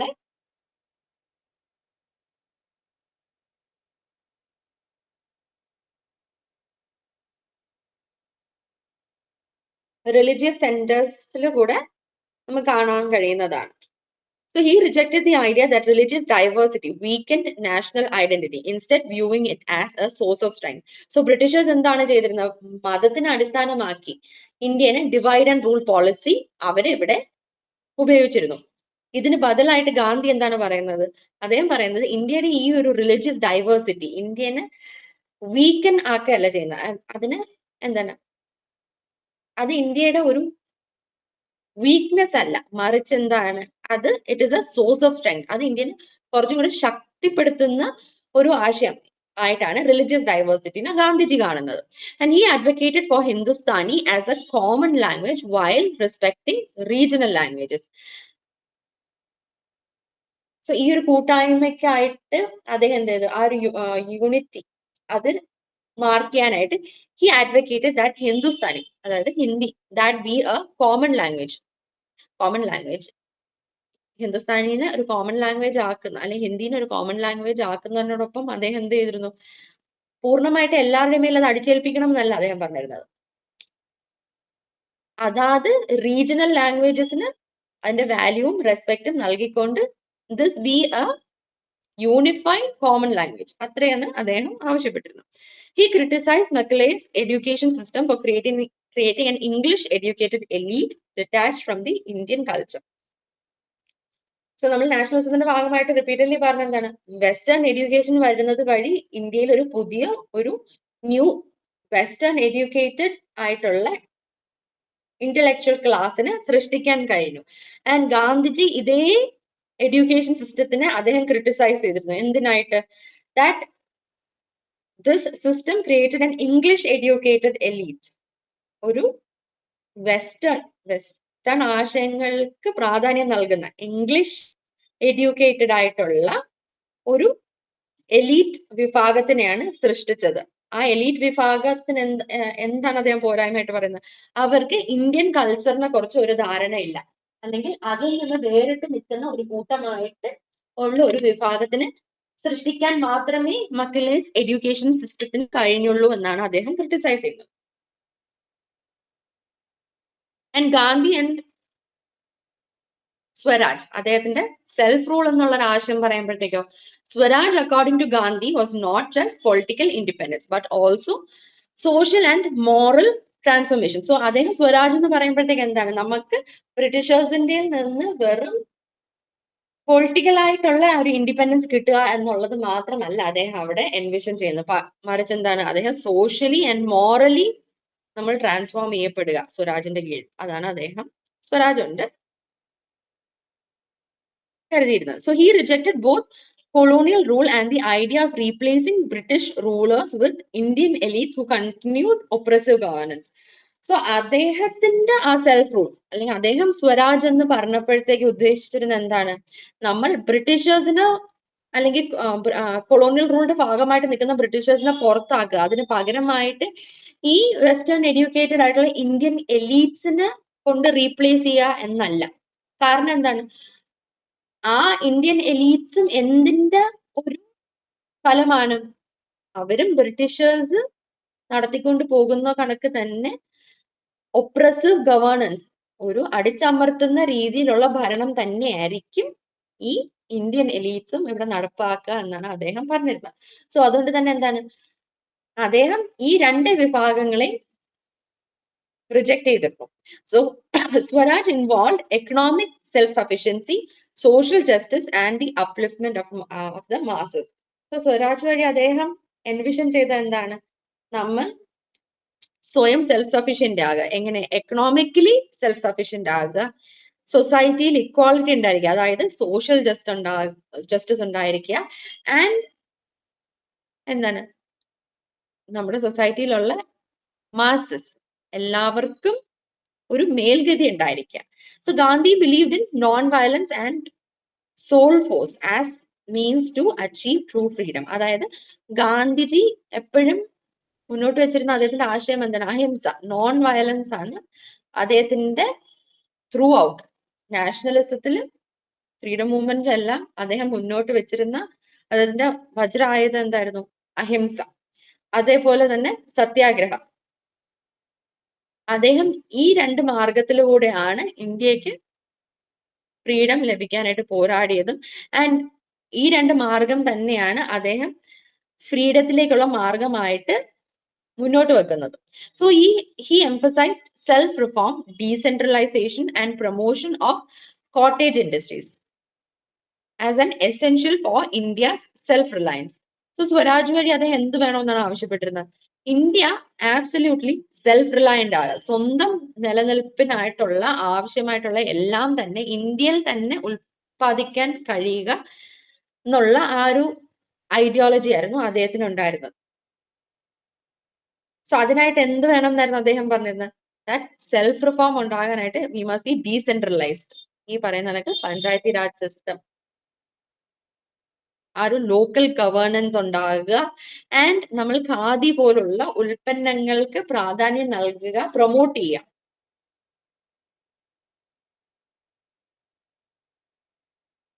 So nationalist historians and leaders had different perspectives on Indian nationalism, but they all sought to unite the country against colonial rule. So ഈ പറയുന്ന നാഷണലിസ്റ്റുകൾക്കെല്ലാം തന്നെ, നാഷണലിസ്റ്റ് ഹിസ്റ്റോറിയൻസിനെല്ലാം തന്നെ എന്താണ്, പലതരത്തിലുള്ള ആശയങ്ങളുണ്ട് ഇന്ത്യൻ നാഷണലിസം നമ്മൾ പറയുമ്പോഴത്തേക്ക്. പക്ഷെ എല്ലാവരുടെ ലക്ഷ്യം എന്ത് തന്നെയായിരുന്നു, ബ്രിട്ടീഷ് ഭരണത്തിനെതിരെ ഇന്ത്യനെ യുണൈറ്റ് ചെയ്തുകൊണ്ട് പോരാടുക. So while some saw nationalism as a modern phenomena influenced by Western idea, others believe that India had been a unified nation since ancient time. So പലരും നാഷണലിസത്തിന് ഒരു വെസ്റ്റേൺ എഡ്യൂക്കേഷന്റെ ഭാഗമായിട്ടുള്ള ഒരു മോഡേൺ ഫിനോമിന ആയിട്ട് കണ്ടിരുന്നെങ്കിൽ പോലും India എന്ന് പറയുന്ന രാജ്യം ഏൻഷ്യൻ ടൈം മുതലേ ഒരു രാജ്യം അല്ലെങ്കിൽ യൂണിഫൈഡ് ആയിട്ടുള്ള നേഷൻ ആയിരുന്നു എന്നാണ് വാദം. So the national movement aim to integrate diverse communities and regions under a shared national consciousness. So national movement എന്തിനായിട്ടാണ് ശ്രമിച്ചത്? നമ്മുടെ ഡൈവേഴ്സ് ക്വാളിറ്റീസ് ഉള്ള എല്ലാ തരത്തിലുള്ള കമ്മ്യൂണിറ്റീസിനെയും ഒന്നിപ്പിച്ചുകൊണ്ട് എന്തിനായിട്ടായിരുന്നു? ഒരു കോമൺ ആയിട്ടുള്ള നാഷണൽ കോൺഷ്യസ്നെസ് ഉണ്ടാക്കിയെടുക്കുക. നമ്മൾ ഇന്ത്യ എന്ന് പറയുന്ന രാജ്യത്തിലുള്ളവരാണ്, നമ്മൾ ഇന്ത്യക്കാരാണ് എന്നുള്ള ആ ബോധ്യം സൃഷ്ടിച്ചെടുക്കുക. So Gandhi's vision of nationalism was deeply rooted in spiritual unity, self-governance and social harmony, distinguishing it from the European model of nationalism. So Gandhi മുന്നോട്ട് വെച്ച നാഷണലിസം യൂറോപ്യൻ മോഡൽ ഓഫ് നാഷണലിസത്തിന് ബദലായിട്ടുള്ള ഒരു രൂപത്തിലായിരുന്നു. അദ്ദേഹം എന്തിനൊക്കെയാണ് പ്രാധാന്യം കൊടുത്തിരുന്നത്? സ്പിരിച്വൽ യൂണിറ്റിക്കും സെൽഫ് ഗവേണൻസിനും സോഷ്യൽ ഹാർമണിക്കുമാണ് അദ്ദേഹം importance നൽകിയിരുന്നത്. ഇനി അംബേദ്കറിന്റെ ആശയം നാഷണലിസത്തിനെ കുറിച്ച് എന്താണ്? അദ്ദേഹം പ്രധാനമായിട്ട് ആവശ്യപ്പെട്ടിരുന്നത് എന്താണ്? Protection for the oppressed.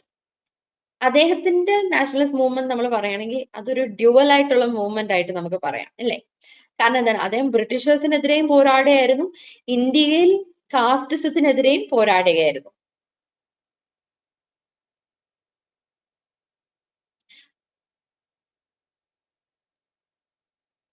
So Ambedkar നമ്മൾ എപ്പോഴും പറയുമ്പോഴത്തെ അദ്ദേഹത്തിന് എന്തായിട്ടാണ് പറയുന്നത്? ആസ് ദി പ്രിൻസിപ്പൽ ആർക്കിടെക്ട് അല്ലെങ്കിൽ the father of the Indian constitution. So his ideas were shaped by the plight of the Dalits and their struggle for dignity, equality and justice. So അദ്ദേഹത്തിന്റെ പോരാട്ടം അല്ലെങ്കിൽ അദ്ദേഹത്തിന്റെ ആശയങ്ങളെല്ലാം എവിടെ നിന്നാണ് വന്നത്? ദളിതരുടെ ഒരു അവസ്ഥ, അവര് സൊസൈറ്റിയിൽ അനുഭവിച്ചുകൊണ്ടിരുന്ന സ്ട്രഗിൾസ്, അവർക്ക് ഡിഗ്നിറ്റി ഇല്ലായ്മ, അവർക്ക് ഇക്വാളിറ്റി ഇല്ലായ്മ, അല്ലെങ്കിൽ അവർക്ക് ജസ്റ്റിസ് ഇല്ലായ്മ, ഈ ഒരു അവസ്ഥ, ദളിതർ അനുഭവിച്ചുകൊണ്ടിരുന്ന ബുദ്ധിമുട്ടുകൾ അല്ലെങ്കിൽ സോഷ്യൽ ഡിസ്ക്രിമിനേഷൻ, ഇതിൽ നിന്നെല്ലാമാണ് അദ്ദേഹത്തിന് ഉണ്ടായിരുന്ന ആശയങ്ങൾ മുന്നോട്ട് വന്നിട്ടുള്ളത്.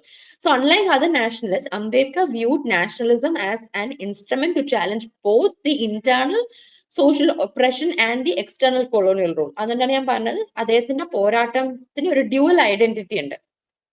അതായത് ഇന്റേണലി നമ്മുടെ രാജ്യത്തിനുള്ളിൽ തന്നെ നടക്കുന്ന കാസ്റ്റിസം, ഇന്റേണൽ ആയിട്ട് കാസ്റ്റിനെ അടിസ്ഥാനമാക്കിയിട്ടുള്ള ആ വേർതിരിവുകൾക്കെതിരെ, ആ ഒരു ഒപ്പറേഷനെതിരെ ഉള്ള ഇന്റേണൽ പോരാട്ടം ഒരു വശത്തും, മറ്റു വശത്ത് എന്തായിരുന്നു? പുറത്തു നിന്ന് വന്നിട്ടുള്ള ബ്രിട്ടീഷേഴ്സിനെ പുറത്താക്കുക, ആ ഒരു എക്സ്റ്റേണൽ കൊളോണിയൽ റൂളിനെതിരെ പോരാടുന്നതുമായിരുന്നു. So his unique perspective sought to integrate political freedom with social emancipation. So അദ്ദേഹം എന്തിനായിട്ടാണ് ശ്രമിച്ചിരുന്നത്? പൊളിറ്റിക്കൽ ഫ്രീഡം, അതൊരു യൂണിഫൈഡ് ആയിട്ടുള്ള പൊളിറ്റിക്കൽ ഫ്രീഡം, ഈ പറഞ്ഞ രണ്ട് തരത്തിലുള്ള ഒപ്പറേഷനിൽ നിന്ന് മോചനം ലഭിക്കുന്ന രീതിക്കുള്ള ഒരു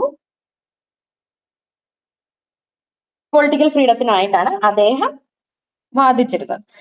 so what is Ambedkar's perspective on nationalism? So nationalism as an ideology is centered on devotion to one's country, encompassing political sovereignty, cultural identity and moral obligation. So nationalism എന്ന് പറഞ്ഞാൽ എന്താണ്? അവനവന്റെ രാജ്യത്തിനോടുള്ള അതികഠിനമായ ഭ്രമം അല്ലെങ്കിൽ ഡിവോഷൻ, ആരാധന, അതിനെയാണ് നമ്മൾ നാഷണലിസം എന്ന് പറയുന്നത്. പക്ഷെ അംബേദ്കർ എന്താണ് പറയുന്നത്? However Ambedkar's nationalism was distinct from the dominant nationalist discourse led by the Congress. So Ambedkar മുന്നോട്ട് വെച്ച നാഷണലിസം, അദ്ദേഹത്തിന്റെ ഐഡിയോളജി ഇന്ത്യയിൽ ആ കാലഘട്ടത്ത് ഫ്രീഡത്തിന് വേണ്ടി പോരാടിയിട്ടുള്ള കോൺഗ്രസിനെ അല്ലെങ്കിൽ അവര് മുന്നോട്ട് വെച്ച ആശയത്തിനെ കാട്ടി വേറിട്ടായിരുന്നു. He saw Indian society as fundamentally a caste based system that hindered the development of true democratic value such as equality and fraternity. So അദ്ദേഹം മനസ്സിലാക്കിയ അല്ലെങ്കിൽ അദ്ദേഹം കണ്ട ഇന്ത്യൻ സൊസൈറ്റി എന്ന് പറയുന്നത് എന്തായിരുന്നു? പ്രൈമറിലി അവിടെ പ്രാധാന്യം നൽകിയിരുന്ന കാസ്റ്റ് സിസ്റ്റത്തിനായിരുന്നു. കാസ്റ്റിനെ അടിസ്ഥാനപ്പെടുത്തിയിട്ടുള്ള വേർതിരിവ്, അത് ജോലിയിലാകട്ടെ, പ്രവൃത്തിയിലാകട്ടെ, സോഷ്യൽ പ്രാക്ടീസുകൾ, എല്ലാ രീതിയിലും നമുക്ക് കാസ്റ്റ് ബേസ്ഡ് ആയിട്ടുള്ള ഒരു സിസ്റ്റം ഡോമിനൻസ് കാണായിരുന്നു. സോ ഇതിൽ ഊന്ന് നിൽക്കുന്ന ഒരു ഇന്ത്യൻ സൊസൈറ്റി ഒരിക്കലും ട്രൂ ഡെമോക്രാറ്റിക് വാല്യൂസ് ഉള്ളതായിട്ട് അല്ലെങ്കിൽ അതിലേക്ക് ചെന്നെത്താൻ കഴിയില്ല എന്നാണ് അദ്ദേഹം വാദിച്ചിരുന്നത്. Ambedkar criticized the mainstream nationalist movement for prioritizing political independence while neglecting the deep-rooted social oppression within the Indian society. So, അദ്ദേഹം ഈ ഒരു നാഷണൽ റിഫോം അല്ലെങ്കിൽ നാഷണൽ മൂവ്മെന്റിന്റെ ഭാഗമായിരുന്നെങ്കിൽ പോലും അദ്ദേഹം അന്നുണ്ടായിരുന്ന മെയിൻ സ്ട്രീം നാഷണൽ മൂവ്മെന്റിനെ ക്രിട്ടിസൈസ് ചെയ്തിരുന്നു. എന്ത് പറഞ്ഞുകൊണ്ടാണ്? ദാറ്റ് ഈ നാഷണൽ മൂവ്മെന്റ് എന്ത് മാത്രമേ ആവശ്യപ്പെടുന്നുള്ളൂ? Political independence from the British. അതേസമയം അവർ എന്ത് ചെയ്യുന്നു?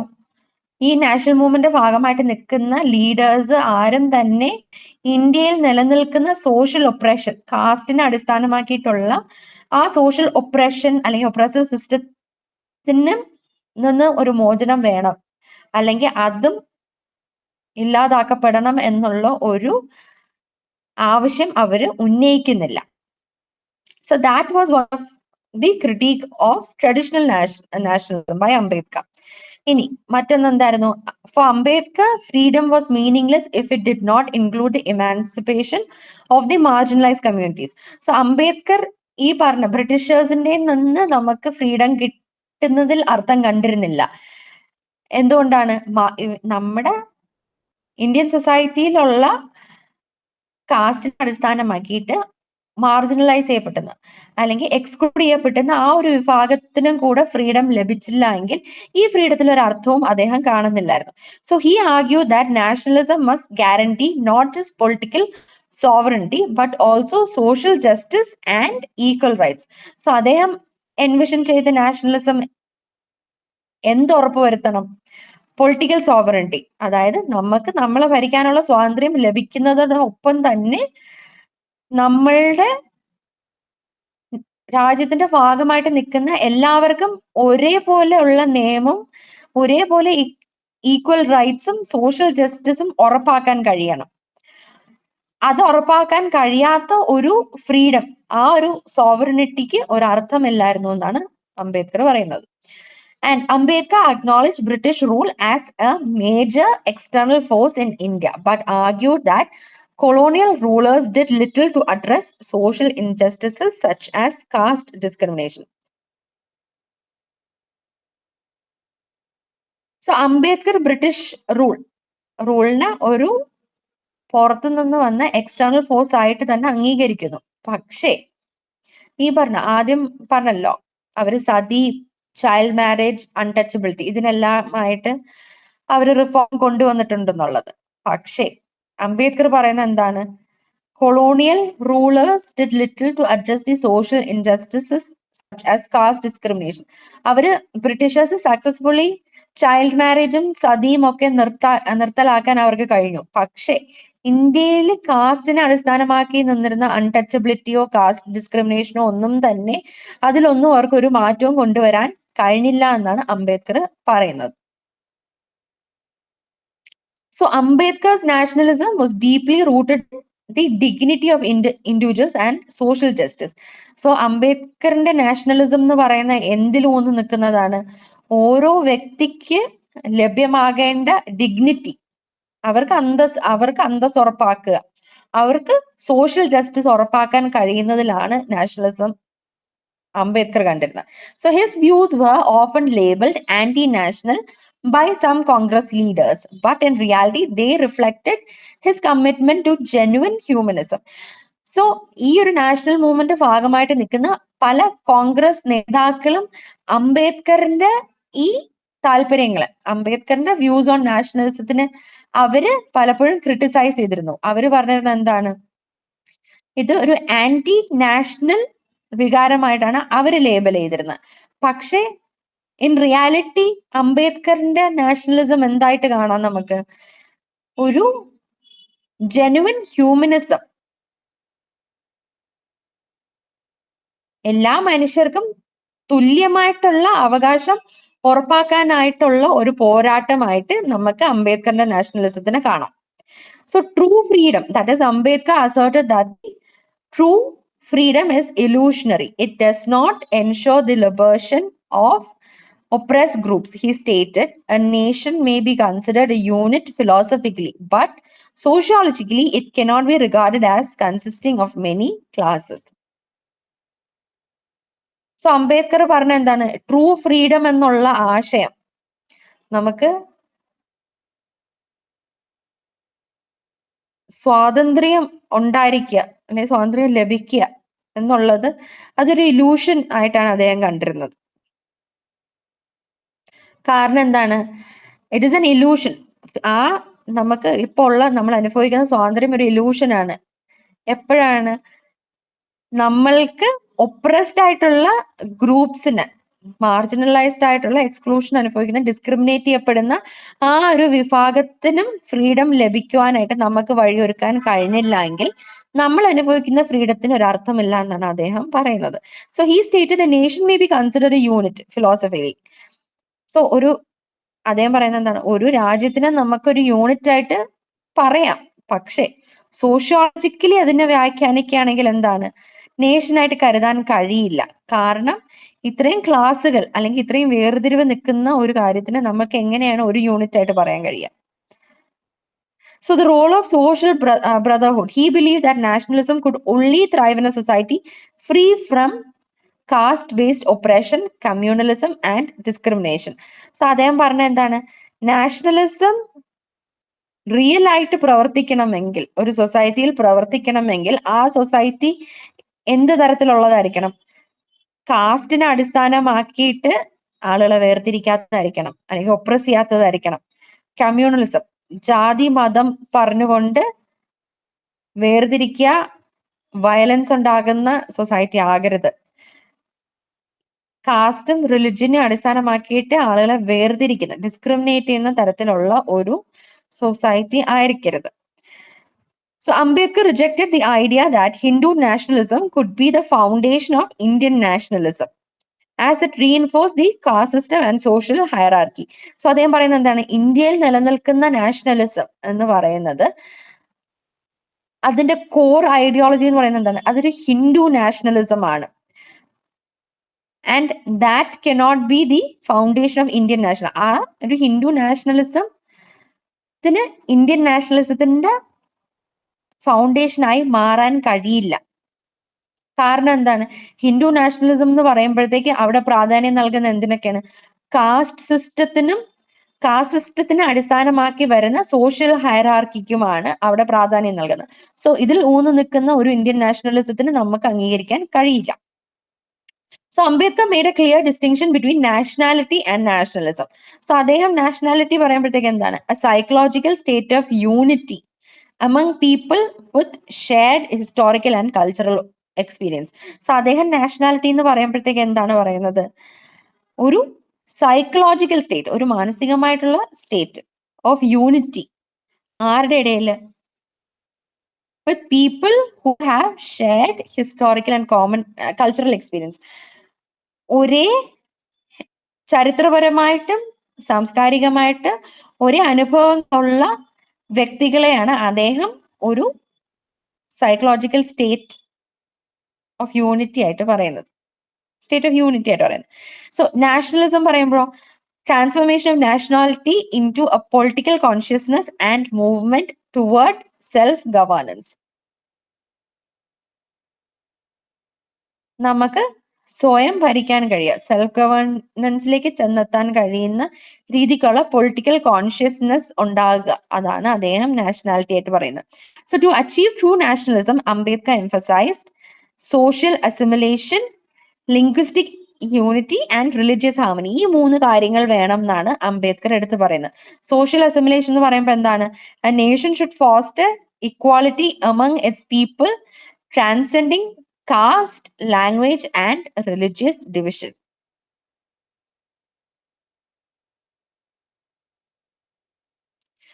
സോഷ്യൽ അസിമിലേഷൻ എന്ന് പറയുമ്പോഴത്തേക്ക് ഒരു രാജ്യം എന്ന് പറയുമ്പോൾ അവിടെ ഇക്വാളിറ്റി ഉണ്ടായിരിക്കണം. ആ രാജ്യത്തിന്റെ ഉള്ളിലുള്ള എല്ലാ വ്യക്തികളും തമ്മിൽ ഒരു വേർതിരിവ്, കാസ്റ്റിനെ അടിസ്ഥാനമാക്കിയോ അവർ സംസാരിക്കുന്ന ഭാഷയെ അടിസ്ഥാനമാക്കിയോ അവർ വിശ്വസിക്കുന്ന മതത്തിനെ അടിസ്ഥാനമാക്കിയോ ആരെയും വേർതിരിക്കാൻ പാടില്ല. പകരം എന്താണ്, ഇന്ത്യയിലുള്ളവരെല്ലാം ഇന്ത്യക്കാർ, അത്ര മാത്രമേ കാണാൻ പാടുള്ളൂ. Linguistic unity, while acknowledging India's linguistic diversity, he advocated for a common language to strengthen national unity. So, ഉള്ളവരുടെ ഇടയിൽ ലിംഗ്വിസ്റ്റിക് ഡൈവേഴ്സിറ്റി ഉണ്ട്. ഇപ്പൊ 29 സ്റ്റേറ്റ് ഉണ്ടെങ്കിൽ 29 സ്റ്റേറ്റിലും സംസാരിക്കുന്ന 29 ഭാഷയാണ്. അതിന്റെ ഉള്ളിൽ തന്നെ പലതരത്തിലുള്ള ഡൈവേഴ്സിഫിക്കേഷനും ക്ലാസിഫിക്കേഷനും നമുക്ക് കാണാം. പക്ഷേ ഒരു കോമൺ ഐഡന്റിറ്റിയുടെ ഭാഗമായിട്ട് യൂണിഫിക്കേഷന് ഒരു കോമൺ ലാംഗ്വേജ് ഉണ്ടെങ്കിൽ അത് ആ നാഷണൽ യൂണിറ്റി ശക്തമാക്കാൻ സാധിക്കുമെന്നാണ് അദ്ദേഹം പറയുന്നത്. And religious harmony, he argue that religion should unite people, not perpetuate discrimination. നമ്മളൊരു മതവിശ്വാസിയാണ് അല്ലെങ്കിൽ ഒരു മതത്തിന്റെ ഭാഗമായിട്ട് ആകുമ്പോഴത്തേക്ക് എന്താണ്, ആ വിശ്വാസം നമ്മളെ മറ്റുള്ളവരായിട്ട് യോജിപ്പിക്കുവാൻ അല്ലെങ്കിൽ യുണൈറ്റ് ചെയ്യാനാണ് സഹായിക്കേണ്ടത്. പകരം എന്തല്ല, നമ്മളെ ഡിസ്ക്രിമിനേറ്റ് ചെയ്യാൻ, അതൊരു റിലിജിയൻ ഒരു ഡിസ്ക്രിമിനേറ്ററി നേച്ചറിലോട്ട് പോകാൻ പാടില്ല. So Ambedkar's vision of nationalism was ultimately enshrined in the Indian Constitution, which emphasized social justice, equality, and abolition of untouchability and caste-based discrimination, protection of the fundamental rights of all citizens. So Ambedkar's nationalism and Indian constitution എന്ന് പറയുമ്പോഴത്തേക്ക് എന്താണ്, അദ്ദേഹം പ്രാധാന്യം നൽകിയിരുന്നത് ഈ 3 ഘടകങ്ങൾ ഉള്ളതിനെയാണ് അദ്ദേഹം nationalism ആയിട്ട് അംഗീകരിക്കുന്നത്. സോഷ്യൽ ജസ്റ്റിസ്, എല്ലാവർക്കും ഒരുപോലെ സോഷ്യൽ ജസ്റ്റിസ് ലഭ്യമാക്കുക, ഇക്വാളിറ്റി ലഭ്യമാക്കുക, അൺടച്ചബിലിറ്റി നിരോധിക്കുക, അബോളിഷൻ ഓഫ് അൺടച്ചബിലിറ്റി ആൻഡ് കാസ്റ്റിനെ അടിസ്ഥാനമാക്കിയിട്ടുള്ള വേർതിരിവ് ഉണ്ടാകാതിരിക്കുക, and the protection of fundamental rights, ഒരു വ്യക്തിക്ക് ഉറപ്പുവരുത്തേണ്ട ഫണ്ടമെന്റൽ ആയിട്ടുള്ള അവകാശങ്ങൾ അത് സംരക്ഷിക്കപ്പെടുക. ഈ 3 അവസ്ഥകൾ റിയലൈസ് ചെയ്യപ്പെടുന്നതിനെയാണ് അദ്ദേഹം നാഷണലിസം ആയിട്ട് കണ്ടിരുന്നത്. So unlike traditional nationalists, Ambedkar viewed the constitution as a mechanism to dismantle oppressive social structures and create an inclusive national identity. So traditional nationalists ചിന്തിക്കുന്നത് പോലെ അല്ലായിരുന്നു അംബേദ്കർ കണ്ടിരുന്നത്. അംബേദ്കർ വ്യൂഡ്, അദ്ദേഹം കോൺസ്റ്റിറ്റ്യൂഷനെ എന്തായിട്ടാണ് കണ്ടിരുന്നത്, സൊസൈറ്റിയിൽ നിലനിൽക്കുന്ന ഒപ്രസീവ് ആയിട്ടുള്ള പല സോഷ്യൽ സ്ട്രക്ചേഴ്സിനെ മാറ്റി എഴുതാനും ഒരു ഇൻക്ലൂസീവ്, എല്ലാവർക്കും ഒരേപോലെ അവകാശങ്ങൾ ലഭ്യമാക്കാൻ ഉറപ്പുവരുത്താൻ സാധിക്കുന്ന ഒരു മെക്കാനിസം ആയിട്ടാണ് അംബേദ്കർ കോൺസ്റ്റിറ്റ്യൂഷനെ കണ്ടത്. കോൺസ്റ്റിറ്റ്യൂഷൻ പറയുമ്പോഴത്തേക്ക് നമുക്ക് ആദ്യം തന്നെ ചർച്ച ചെയ്യേണ്ടത് എന്താണ്, പ്രിയാമ്പിൾ. പ്രിയാമ്പിൾ എന്ത് ചെയ്യുന്നു, preamble introduces the constitution expressing its objectives, values and guiding principles. So ഒരു കോൺസ്റ്റിറ്റ്യൂഷന്റെ ഒരു ഇൻട്രൊഡക്ഷൻ അല്ലെങ്കിൽ ഒരു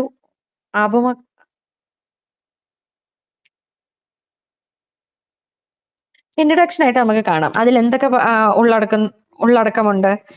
It contains the objectives, values and guiding principle of the larger constitution. So constitution എന്ന് പറഞ്ഞാൽ എന്താണ്? It is a fundamental legal document that defines government structure, citizens' rights and duties, the relationship between state and individuals. So constitution എന്ന് പറയുന്നത് എന്താണ്? അതൊരു fundamental ആയിട്ടുള്ള legal document ആണ്. ആ ലീഗൽ ഡോക്യുമെന്റ് എന്തൊക്കെ വിശദീകരിക്കുന്നുണ്ട്? നമ്മുടെ ഗവൺമെന്റിന്റെ സ്ട്രക്ചർ എന്തായിരിക്കണം, ഒരു രാജ്യത്തിലെ വ്യക്തികളുടെ അവകാശങ്ങളും ചുമതലകളും എന്താണ്, അതുകൂടാതെ റിലേഷൻഷിപ്പ്, ഒരു സ്റ്റേറ്റും വ്യക്തിയും അല്ലെങ്കിൽ അതിന്റെ സിറ്റിസണും തമ്മിലുള്ള ബന്ധം എന്താണ്. സോ കോൺസ്റ്റിറ്റ്യൂഷൻ നമ്മൾ ഇന്ന് കാണുന്ന രൂപത്തിൽ കൊണ്ടുവന്നത് ആരാണ്? The constituent assembly, which was formed in 1946. 1946 constitution ഉണ്ടാക്കാൻ വേണ്ടി ഫോം ചെയ്തതാണ് ദി കോൺസ്റ്റിറ്റ്യൂവന്റ് അസംബ്ലി. ആൻഡ് ഇതിന്റെ മെമ്പേഴ്സ് ആരൊക്കെയായിരുന്നു? ദേ വർ നോട്ട് എലക്ഷൻ നടത്തി തിരഞ്ഞെടുത്ത ആളുകളല്ല. They were elected by the ആളുകളാൽ തെരഞ്ഞെടുക്കപ്പെട്ട ആളുകളല്ല, പക്ഷെ എന്താണ്, they were elected by provincial assemblies and nominated by princely state rulers.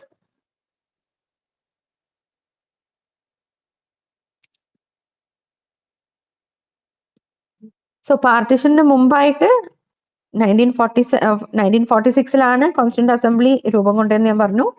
So 1947 ഇന്ത്യക്ക് ഇൻഡിപെൻഡൻസ് ലഭിച്ചത്. സോ ഇൻഡിപെൻഡൻസ് ലഭിക്കുന്നതിന് മുമ്പായിട്ട് 299 മെമ്പേഴ്സ് ഉണ്ടായിരുന്നു.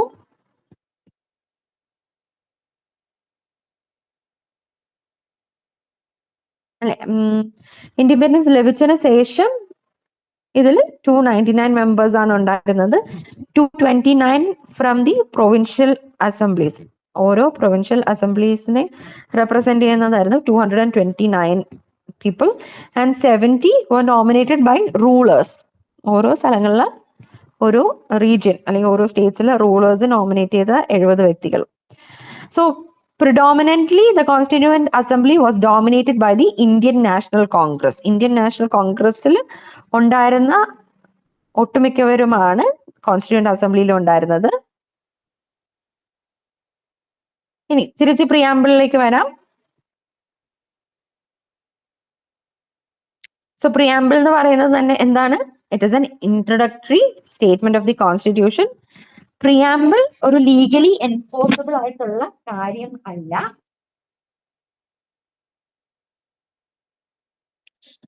ലീഗലി എൻഫോഴ്സബിൾ ആയിട്ടുള്ള കാര്യമല്ല, മറിച്ച് അതെന്താണ്? It is just a key for interpreting the constitution. നമുക്ക് കോൺസ്റ്റിറ്റ്യൂഷൻ മനസ്സിലാക്കാനും അതിന്റെ ഉള്ളടക്കം എന്താണെന്ന് വ്യക്തമാക്കുന്ന കുറെ കാര്യങ്ങളാണ് പ്രിയാമ്പിളിൽ ഹൈലൈറ്റ് ചെയ്തിരിക്കുന്നത്. And the preamble highlights what? The nature of governance and the ideals to be achieved in an independent India. നമ്മുടെ ഗവേണൻസിന്റെ രൂപം അല്ലെങ്കിൽ നേച്ചർ എന്താണ്, അതെന്താണെന്ന് എക്സ്പ്ലെയിൻ ചെയ്യുന്നതും വെരി ബ്രീഫ്ലി പറയുന്നതും. അതുകൂടാതെ ഇൻഡിപെൻഡന്റ് ഇന്ത്യ എന്ന് പറയുമ്പോൾ ആ ഇൻഡിപെൻഡന്റ് ഇന്ത്യയുടെ ഭാഗമായിട്ട് നിൽക്കേണ്ട പ്രധാന ആശയങ്ങൾ എന്താണെന്നാണ് പ്രിയാമ്പിളിൽ പറയുന്നത്.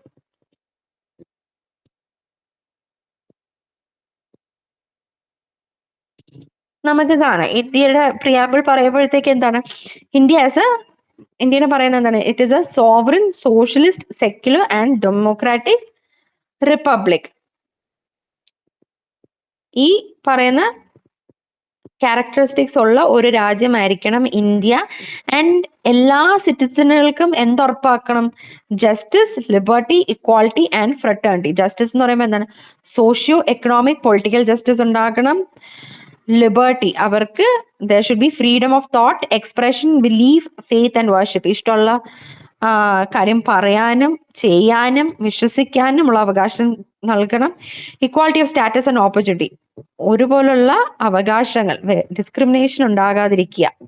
And fraternity, assuring dignity and national unity. So പ്രിയാമ്പിളിൽ നമുക്ക് പല പദപ്രയോഗം കാണാം. സോവറിൻ എന്ന് പറയുമ്പോൾ എന്താണ്? നമുക്ക് ആബ്സല്യൂട്ട് ഇൻഡിപെൻഡൻസ് ഉണ്ടായിരിക്കുക. ഇന്ത്യ എന്ന് പറയുമ്പോൾ ഇന്ത്യയുടെ കാര്യങ്ങൾ ഇന്ത്യയുടെ ഉള്ളിൽ നിന്ന് തന്നെ നടത്തുക. ഈ പറയുന്ന പോലെ ബ്രിട്ടീഷേഴ്സ് ഒരു പുറത്തുനിന്നുള്ള ശക്തിക്ക് വിധേയമാകാതിരിക്കുക. ആൻഡ് സോവറിൻ ആയിരിക്കുന്നതിന്റെ ഭാഗമായിട്ട് എന്താണ്? It can frame and implement its own laws and foreign policies. നമുക്ക് നമ്മുടേതായിട്ടുള്ള പോളിസികളും നിയമങ്ങളും സൃഷ്ടിക്കാവുന്നതാണ്, ഫോം ചെയ്യാവുന്നതാണ്. ആൻഡ് സോഷ്യലിസ്റ്റ് എന്ന് പറയുമ്പോഴത്തേക്ക് എന്താണ്? This was added through the 42nd അമെൻമെന്റ് 1976 പിന്നീട് ഉൾപ്പെടുത്തിയ ഒരു ടെർമിനോളജിയാണ് സോഷ്യലിസ്റ്റ്. സോഷ്യലിസ്റ്റ് എന്ന് പറയുമ്പോഴത്തേക്ക് എന്താണ്? It emphasises on economic equality and social welfare. Economic ഇക്വാലിറ്റിയും സോഷ്യൽ വെൽഫെയറിനും പ്രാധാന്യം നൽകുന്നതാണ്.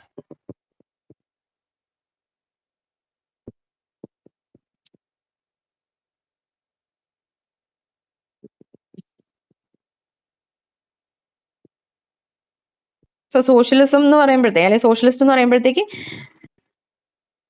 എല്ലാവരുടെയും ആവശ്യങ്ങൾക്ക് ഒരു കരുതലുണ്ടായിരിക്കുക. Equal pay, for equal work, ഒരേ ജോലി ചെയ്യുന്നതിന് ഒരേ തുല്യ വേതനം ലഭിക്കുക, എക്കണോമിക് പ്ലാനിങ് ഉണ്ടാകുക. ഇനി സെക്യുലർ എന്ന് ഉള്ള പദപ്രയോഗവും നമുക്ക് പ്രിയാമ്പിളിൽ കാണാം. ഇതും 1976 പിന്നീട് ആഡ് ചെയ്യപ്പെട്ട ഒരു പദമാണ്. അതിലെന്താണ് സെക്യുലർ കൊണ്ട് എന്താണ് ഉദ്ദേശിക്കുന്നത്? ഇന്ത്യ എന്ന് പറയുന്ന രാജ്യത്തിന് ഒരു മതം ആയിട്ടും ഒരു മതപരമായിട്ടുള്ള ഐഡന്റിറ്റി ഇല്ല. നോ സ്റ്റേറ്റ് റിലിജിയൻ എന്നുള്ളതാണ്. ആൻഡ് അതിന്റെ ഭാഗമായിട്ട് എന്താണ്? It guarantees freedom of religion. വ്യക്തികൾക്ക് അവർക്കിഷ്ടമുള്ള മതം വിശ്വസിക്കാനും പ്രാക്ടീസ് ചെയ്യാനുമുള്ള ഫ്രീഡം നൽകുന്നു. ആൻഡ് ഒരു മതത്തിൽ വിശ്വസിക്കുന്ന വ്യക്തിയാണെന്ന് പറഞ്ഞുകൊണ്ട് ദർ ഇസ് നോ ഡിസ്ക്രിമിനേഷൻ. ഇനി അവസാനത്തെ ഒരു പദപ്രയോഗം എന്താണ്? Democratic republic. അതായത് വ്യക്തികൾ, ആ രാജ്യത്തിന്റെ വ്യക്തികളിൽ തന്നെയാണ് പവർ ഉള്ളത്. And government is elected by the universal adult franchise. Universal adult franchise എന്ന് പറയുമ്പോഴത്തേക്ക് പ്രായപൂർത്തിയായി കഴിയുമ്പോഴത്തേക്ക് നമുക്ക് വോട്ട് ചെയ്യാനുള്ള അവകാശം ലഭിക്കുന്നത് വഴി നമുക്ക് നമ്മുടെ ഗവൺമെന്റിനെ തിരഞ്ഞെടുക്കാൻ പാർട്ടിസിപ്പേറ്റ് ചെയ്യാൻ കഴിയുക, അതിനെയാണ് പറയുന്നത്. And head of the state, അതായത് പ്രസിഡന്റ് എന്ന് പറയുന്നത് എലക്ട് ചെയ്യപ്പെടുന്ന വ്യക്തിയാണ്. പകരം എന്തല്ല, ഹെറിഡിറ്ററി ആയിട്ട് വരുന്ന ആളുകളല്ല.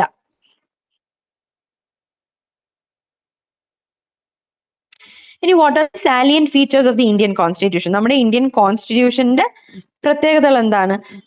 ആദ്യമായിട്ട് തന്നെ എന്താണ്? It is A written constitution. That is the written constitution was adopted in November 26, 1949. അപ്പൊ തൊട്ട് അംഗീകരിച്ച് ജാനുവരി 26, 1950 എൻഫോഴ്സ് ചെയ്യപ്പെട്ടതാണ് നമ്മുടെ കോൺസ്റ്റിറ്റ്യൂഷൻ. ആൻഡ് ലോകത്തിലെ ഏറ്റവും നീണ്ട ഒരു constitution. It is the lengthiest in the world. And originally 395 articles and 8 ഷെഡ്യൂളുകൾ ഉൾപ്പെടുന്നതാണ് നമ്മുടെ കോൺസ്റ്റിറ്റ്യൂഷൻ. ഇപ്പോ as of 2025 448 articles and 12 schedules ആണ് അറ്റ് പ്രസന്റ് ഇന്ത്യൻ കോൺസ്റ്റിറ്റ്യൂഷനിൽ ഉള്ളത്. മറ്റൊരു ഫീച്ചർ എന്താണ്? Rigidity and flexibility. 3 തരത്തിലാണ് അമെൻമെന്റുകൾ നമുക്ക് കോൺസ്റ്റിറ്റ്യൂഷനിൽ കൊണ്ടുവരാൻ സാധിക്കുക. ഒന്ന് സിമ്പിൾ മെജോറിറ്റി ലഭിക്കുന്നത് വഴി, മറ്റൊന്ന് സ്പെഷ്യൽ മെജോറിറ്റി, അല്ലെങ്കിൽ മൂന്നാമത്തെ category special majority plus state ratification. ഈ ഒരു അമെൻമെന്റ് നമുക്കിതിൽ വരുത്താൻ കഴിയുന്നത് വഴി എന്താണ്? It allows for both stability and change. നമ്മളുടെ കോൺസ്റ്റിറ്റ്യൂഷന് ഒരു സ്റ്റെബിലിറ്റി ഉണ്ടാകുന്നു, മാറ്റങ്ങൾക്ക് വിധേയമാകാനും കഴിയുന്നു. And federal polity. നമ്മളുടെ കോൺസ്റ്റിറ്റ്യൂഷൻ നമുക്ക് എന്താണ് നൽകുന്നത്? ഒരു ഫെഡറൽ പോളിസിയാണ് നമ്മുടെ ഇന്ത്യ ഫോളോ ചെയ്യുന്നത്. അതായത് നമ്മുടെ കോൺസ്റ്റിറ്റ്യൂഷനിൽ പറയുമ്പോൾ തന്നെ എന്താണ് പറയുന്നത്? India as a union of states. അതായത് നമുക്ക് 2 തരത്തിലുള്ള ഗവൺമെന്റ് ഉണ്ട്. At the national level and at the local state ലെവലിലും ഉണ്ട്. അതാണ് ഒരു ഫെഡറൽ പോളിസിയുടെ ഭാഗമായിട്ട് വരുന്നതാണത്. And power division is via the union list, state list and concurrent list. Union list എന്ന് പറയുമ്പോഴത്തേക്ക് സെൻട്രൽ മാത്രം ചെയ്യേണ്ട കാര്യങ്ങളും, സ്റ്റേറ്റ് ലിസ്റ്റ് എന്ന് പറയുമ്പോൾ അത് സ്റ്റേറ്റിന്റെ വ്യക്തി സ്വാതന്ത്ര്യത്തിൽ വരുന്ന കാര്യങ്ങൾ, കൺകറന്റ് ലിസ്റ്റ് എന്ന് പറയുമ്പോഴത്തേക്ക് സ്റ്റേറ്റും സെൻട്രലും കൂടെ ചേർന്ന് വരുന്ന കാര്യങ്ങളാണ്. സോ ഇന്ത്യ ടോട്ടലി ഒരു ഫെഡറൽ നേഷൻ അല്ല, പക്ഷെ എന്താണ്? ക്വാസി ഫെഡറൽ ആണ്. ദാറ്റ് ഈസ് സെൻട്രൽ ഗവൺമെന്റിന് ശക്തമായിട്ടുള്ള തീരുമാനങ്ങൾ എടുക്കാനും എൻഫോഴ്സ് ചെയ്യാനുള്ള അവകാശം സെൻട്രൽ ഗവൺമെന്റ് ആണ് കൊടുത്തിട്ടുള്ളത്. അതുകൊണ്ട് തന്നെ നമ്മളൊരു ക്വാസി ഫെഡറൽ ആയിട്ടുള്ള നേഷനാണ്. അത് കൂടാതെ പാർലമെന്ററി ഫോം ഓഫ് ഡെമോക്രസി. ഈ parliamentary form of democracy British model follow ചെയ്യുന്നതാണ്. അവിടെ എന്താണ്?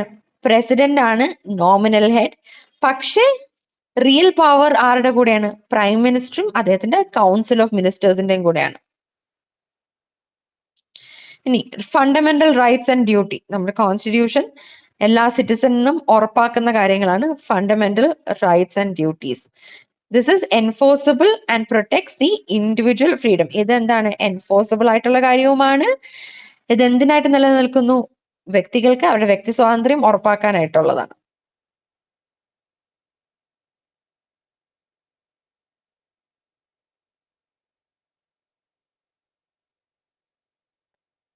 And directive principles of state policy പറയുമ്പോഴത്തേക്ക് ഈ ഒരു ആശയം തന്നെ ഐറിഷ് കോൺസ്റ്റിറ്റ്യൂഷൻ, അയർലൻഡിന്റെ കോൺസ്റ്റിറ്റ്യൂഷനിൽ നിന്ന് കടമെടുത്ത ഒരു ആശയമാണ്.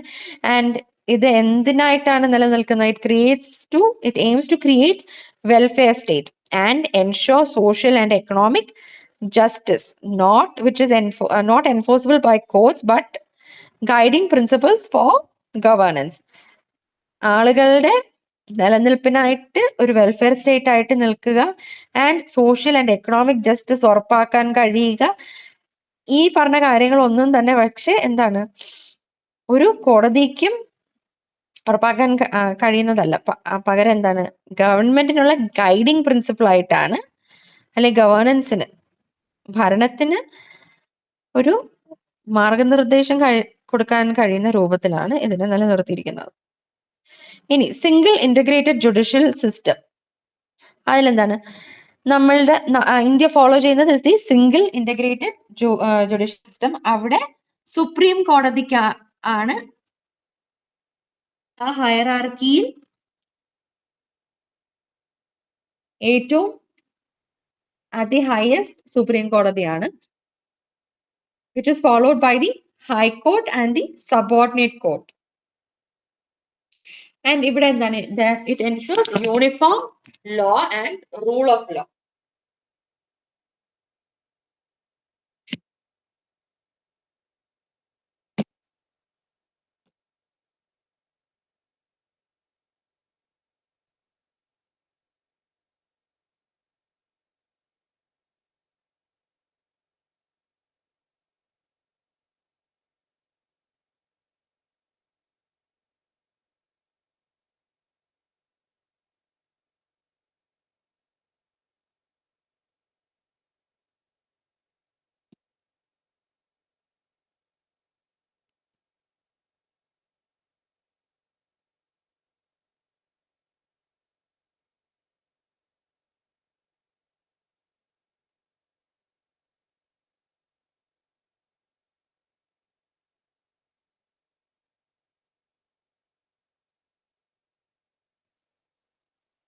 ഇത്രയും പറഞ്ഞ കാര്യങ്ങളിൽ എന്തെങ്കിലും ഡൗട്ട് ഉണ്ടോ?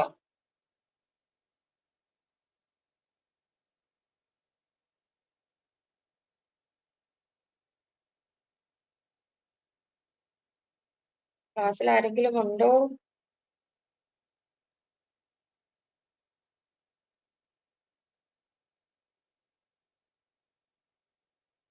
ഡൗട്ട് ഇല്ലാത്തത് ക്ലാസ് അത്രയ്ക്ക് മനസ്സിലായോണ്ടാണോ അതോ ആരും ക്ലാസ്സിൽ ഇല്ലാത്തോണ്ടാണോ? എല്ലാരും ഓൺ ചെയ്ത് വെച്ചിട്ട് അവരുടെ കാര്യങ്ങളിലാണോ? ഉണ്ട്. ഓക്കെ, നമുക്കിതൊരു ഒരു ഇന്ററാക്ഷൻ നല്ലതായിരിക്കും. ഞാൻ എന്തെങ്കിലും ചോദിക്കുമ്പോൾ നിങ്ങൾക്ക് എന്തെങ്കിലും ഡൗട്ട് ഉണ്ടെങ്കിൽ പറയാം, എന്തെങ്കിലും ആഡ് ചെയ്യാനുണ്ടെങ്കിൽ അതും പറയാവുന്നതാണ്.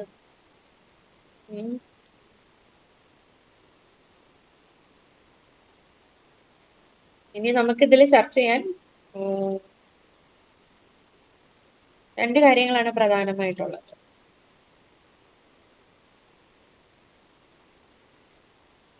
അതും കൂടെ കഴിഞ്ഞാൽ ഈ യൂണിറ്റ് പൂർണ്ണമാകുന്നതായിരിക്കും.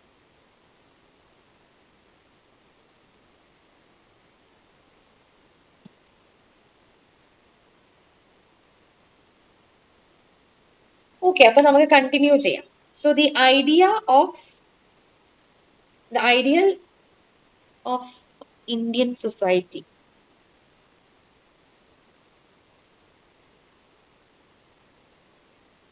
അതായത് അംബേദ്കർ മുന്നോട്ട് വെച്ച ഒരു നോഷനാണ് ഐഡിയൽ സൊസൈറ്റി എന്ന് പറയുന്നത്. സോ അംബേദ്കറിന്റെ ഫിലോസഫി ഐഡിയൽ സൊസൈറ്റി എന്ന് പറയുമ്പോഴത്തേക്ക് അദ്ദേഹം എൻവിഷൻ ചെയ്തത് ലിബർട്ടി, ഇക്വാളിറ്റി, ഫ്രട്ടേണിറ്റി, ഇത് കോർ വാല്യൂ ആയിട്ട് വരുന്ന ഒരു സൊസൈറ്റിനെയാണ്. Unlike the French Revolution, Ambedkar derived these values from Buddhism and not political science.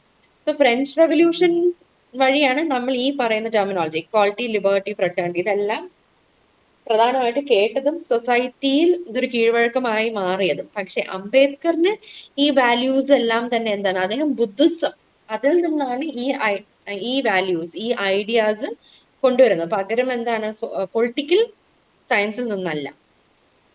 കാരണം എന്താണ്, അംബേദ്കർ എന്ന് പറയുന്ന വ്യക്തി ഹി വാസ് എ റാഷണലിസ്റ്റ്, ഒരു റാഡിക്കൽ ഹ്യൂമനിസ്റ്റ് ആയിരുന്നു. അദ്ദേഹം പ്രാധാന്യം കൊടുത്തിരുന്നത് എല്ലാ വ്യക്തികൾക്കും തുല്യ അവകാശം ഉറപ്പാക്കാൻ കഴിയുക, അതിനായിരുന്നു അദ്ദേഹം ഇമ്പോർട്ടൻസ് നൽകിയിരുന്നത്.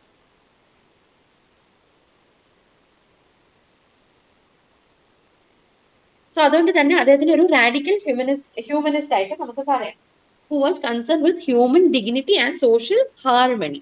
So he emphasized individual dignity, democratic values and mutual respect. So അദ്ദേഹം എന്തിനാണ് ഇമ്പോർട്ടൻസ് കൊടുത്തിരുന്നത്, ഓരോ വ്യക്തികൾക്കും ഡിഗ്നിറ്റി, അവർക്ക് ഒരു അഭിമാനത്തോടെ സൊസൈറ്റിയിൽ എല്ലാവരെയും പോലെ തുല്യ അവകാശങ്ങൾ ഉറപ്പ് ആക്കിക്കൊണ്ട് ജീവിക്കാൻ കഴിയുക.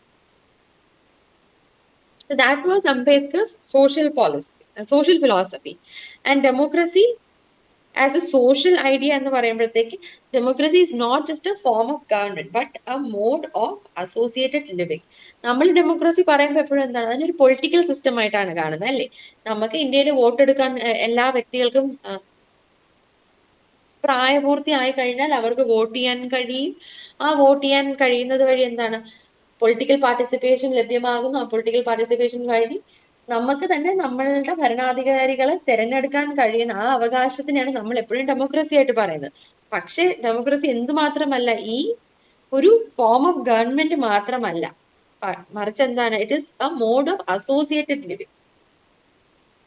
അവിടെ എന്താണ് അസോസിയേറ്റഡ് ലിവിങ് എന്ന് പറയുമ്പോഴത്തേക്ക് അവിടെ ഫ്രട്ടേണിറ്റിക്ക് പ്രാധാന്യം നൽകുന്നു. ഫ്രട്ടേണിറ്റി എന്ന് പറയുമ്പോഴത്തേക്ക് എന്താണ്, എല്ലാവർക്കും ഡൈവേഴ്സ് ആയിട്ടുള്ള സൊസൈറ്റി ആയിക്കോട്ടെ, പക്ഷെ എല്ലാവർക്കും സമാധാനത്തോട് തുല്യ അവകാശത്തോട് നിലനിൽക്കാൻ കഴിയുക. അവിടെ വ്യക്തികൾക്ക് അവർക്ക് ഡിഗ്നിറ്റി ഉറപ്പാക്കുന്നു. എല്ലാ വ്യക്തികളും തമ്മിൽ ഒരു സമാധാനമായിട്ടുള്ള കോ എക്സിസ്റ്റൻസ് ഉറപ്പാക്കാൻ കഴിയണം. And there should B A unity and integrity in that nation. അതാണ് ഫ്രട്ടേണിറ്റി നമ്മൾ പറയുമ്പോഴത്തേക്ക്. And communication, shared experiences across groups. Democracy എന്ന് പറയുമ്പോഴത്തേക്ക് എന്താണ്, എല്ലാ ഗ്രൂപ്പുകളുടെയും ഇടയിൽ നമുക്ക് തുല്യമായിട്ടുള്ള കമ്മ്യൂണിക്കേഷൻ നടക്കണം, ഷെയർഡ് ആയിട്ടുള്ള എക്സ്പീരിയൻസുകൾ പങ്കുവെക്കാൻ കഴിയണം. And there should be social endosmosis, that is there should be the mutual exchange of ideas and experience. Mutual ആയിട്ട് അങ്ങോട്ടും ഇങ്ങോട്ടും നമുക്ക് ഐഡിയാസ് പങ്കുവെക്കാൻ കഴിയണം. അല്ലാതെ ഒരു ടൈറനിക്കൽ ആയിട്ടുള്ള ഒരു കാഴ്ചപ്പാട് മാത്രം അടിച്ചേൽപ്പിക്കുന്ന ഒരു സ്വഭാവമായിട്ട് മാറാൻ പാടില്ല.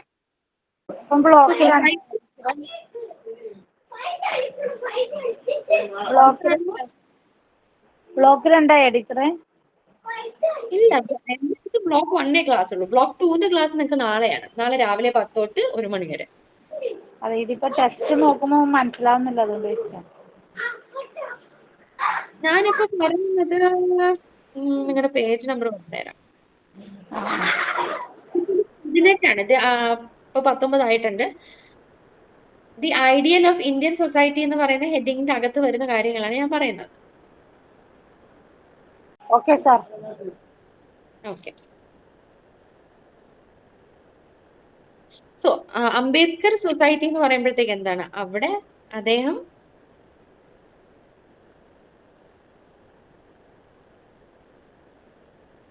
അരിസ്റ്റോട്ടിൽ മുന്നോട്ട് വെക്കുന്ന കണക്കുള്ള ഒരു സൊസൈറ്റി അല്ല അദ്ദേഹം എൻവിഷൻ ചെയ്യുന്നത്. അല്ലെങ്കിൽ അദ്ദേഹം ആ ആശയത്തിന് റിജക്ട് ചെയ്തുകൊണ്ട് he rejects the Aristotelian view that society is natural and eternal. Aristotle പറയുന്നത് എന്താണ്, സൊസൈറ്റി എന്ന് പറയുന്നത് നാച്ചുറൽ ആയിട്ട് രൂപം കൊള്ളുന്നതും അതേസമയം ആ നാച്ചുറൽ ആയിട്ട് രൂപം കൊണ്ട കാര്യങ്ങളെല്ലാം എന്നേൽക്കും നിലനിൽക്കുന്നതായിട്ടാണ്. ഈ ഒരു കാഴ്ചപ്പാട് അംബേദ്കർ റിജക്ട് ചെയ്യുന്നു. And he believes society is created through human attitudes and interaction. പകരമായിട്ട് അദ്ദേഹം വിശ്വസിക്കുന്നത് എന്താണ്? നമ്മൾ കാണുന്ന സൊസൈറ്റി നമ്മൾ ഉൾപ്പെടുന്നതല്ലേ. അപ്പൊ അതുകൊണ്ട് തന്നെ എന്താണ്, നമ്മളുടെ ഇടയിൽ ഉണ്ടാകുന്ന ഇന്ററാക്ഷനുകളും നമ്മുടെ താല്പര്യങ്ങൾ അല്ലെങ്കിൽ നമ്മുടെ ഒരു ആറ്റിറ്റ്യൂഡിൽ കൂടെയാണ് സൊസൈറ്റി രൂപം കൊള്ളുന്നതാണ്. And that society is not an organism but a network of relationship.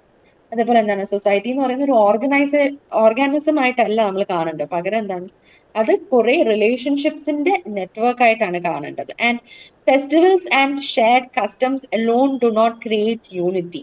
എപ്പോഴും നമ്മൾ എന്താണ്, ഒരേ തരത്തിലുള്ള ആഘോഷങ്ങളും വിശ്വാസങ്ങളും ചടങ്ങുകളും എല്ലാം യൂണിറ്റിയുടെ ഭാഗമായിട്ട് അല്ലെങ്കിൽ യൂണിറ്റി ഉറപ്പാക്കാൻ സ്ട്രെങ്തൻ ചെയ്യാൻ കഴിയുന്ന കാര്യങ്ങളായിട്ടാണ് കാണുന്നത്. പക്ഷെ അംബേദ്കർ അതിനോട് യോജിക്കുന്നില്ല.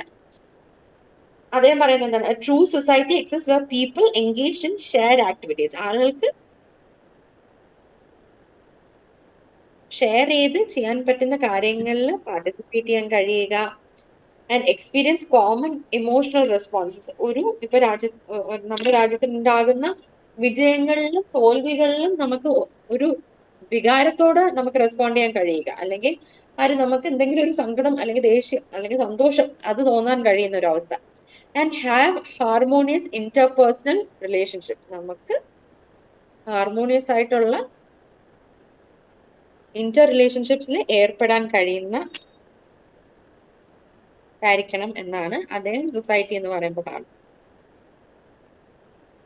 So Ambedkar's vision of an ideal society എന്ന് പറയുമ്പോൾ അതിന്റെ പ്രധാനപ്പെട്ട ക്യാരക്ടറിസ്റ്റിക്സ് നമ്മൾ പറയുകയാണെങ്കിൽ മൊബിലിറ്റി ആൻഡ് കമ്മ്യൂണിക്കേഷൻസ്. നമ്മൾക്ക് നമ്മുടെ ആശയങ്ങൾ പങ്കുവെക്കാനും മറ്റുള്ളിടത്തേക്ക് എത്തിക്കാൻ കഴിയുന്നതായിരിക്കണം. That is mobility and communication ഉണ്ടായിരിക്കണം.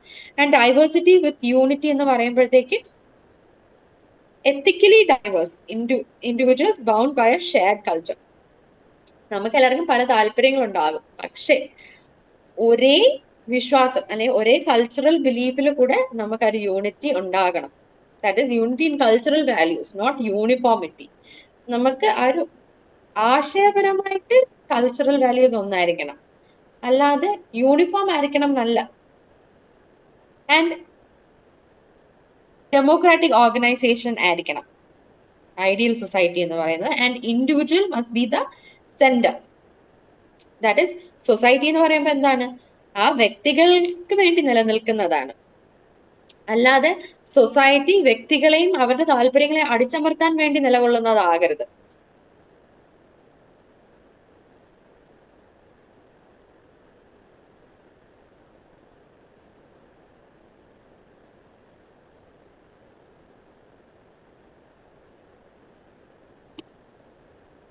സോ ഇന്ത്യൻ നാഷണലിസത്തിന്റെ ഭാഗമായിട്ട് നമ്മൾ പറഞ്ഞു, ഇന്ത്യയിൽ ഫ്രീഡം മൂവ്മെന്റ് നടന്നപ്പോഴത്തേക്ക് അവിടെ പ്രധാനമായിട്ട് നിന്നിരുന്ന ഐഡിയോളജി എന്ന് പറയുന്നത് എന്താണ്, ഒരു ഹിന്ദു നാഷണലിസം ആയിരുന്നു.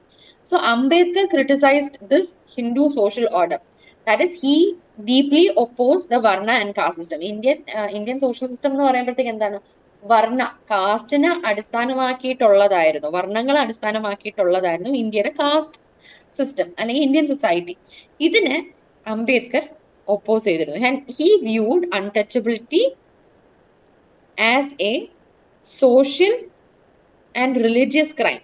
And അദ്ദേഹം അൺടച്ചബിലിറ്റിനെ എന്തായിട്ട് കണ്ടിരുന്നു, ഒരു സോഷ്യലായിട്ടും റിലീജിയസ് ആയിട്ടുള്ള ഒരു കുറ്റകൃത്യം, ഒരു ക്രൈം ആയിട്ടാണ് അദ്ദേഹം കണ്ടിരുന്നത്. ആൻഡ് ഹിന്ദു സോഷ്യൽ ഓർഡർ എന്ന് പറയുമ്പോഴത്തേക്ക് എന്തിനെ അടിസ്ഥാനമാക്കിയിട്ടായിരുന്നു, graded inequality.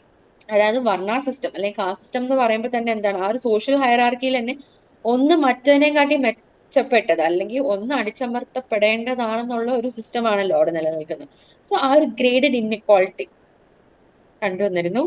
And fixity of occupation. ഇപ്പോ ഒരു ബ്രാഹ്മൺ വിഭാഗത്തിൽപ്പെട്ട ആളാണെങ്കിൽ എന്താണ്, അവര് പ്രീസ്റ്റ്ഹുഡ് ആണ്, അവര് മതപരമായിട്ടുള്ള ചടങ്ങുകളും കാര്യങ്ങളും ചെയ്യേണ്ടത് അവരുടെ ചുമതല അല്ലെങ്കിൽ അവരുടെ ഒരു ഒക്യുപ്പേഷൻ ആയിട്ടാണ് വരുന്നത്. അതേപോലെ എന്താണ്, ക്ഷത്രിയാസ് എന്ന് പറയുമ്പോഴത്തേക്ക് എന്താണ്, അവര് ഒരു ഭരിക്കുന്ന ബ്യൂറോക്രാറ്റ്സ് ആയിട്ട് കാണുകയും, വൈശ്യാസ് എന്ന് പറയുമ്പോഴത്തേക്ക് ട്രേഡേഴ്സ് ശൂദ്രാസ് എന്ന് പറയുമ്പോഴത്തേക്ക് സൊസൈറ്റിയിലുള്ള ഏറ്റവും ലോ ഇൻകം അല്ലെങ്കിൽ ഏറ്റവും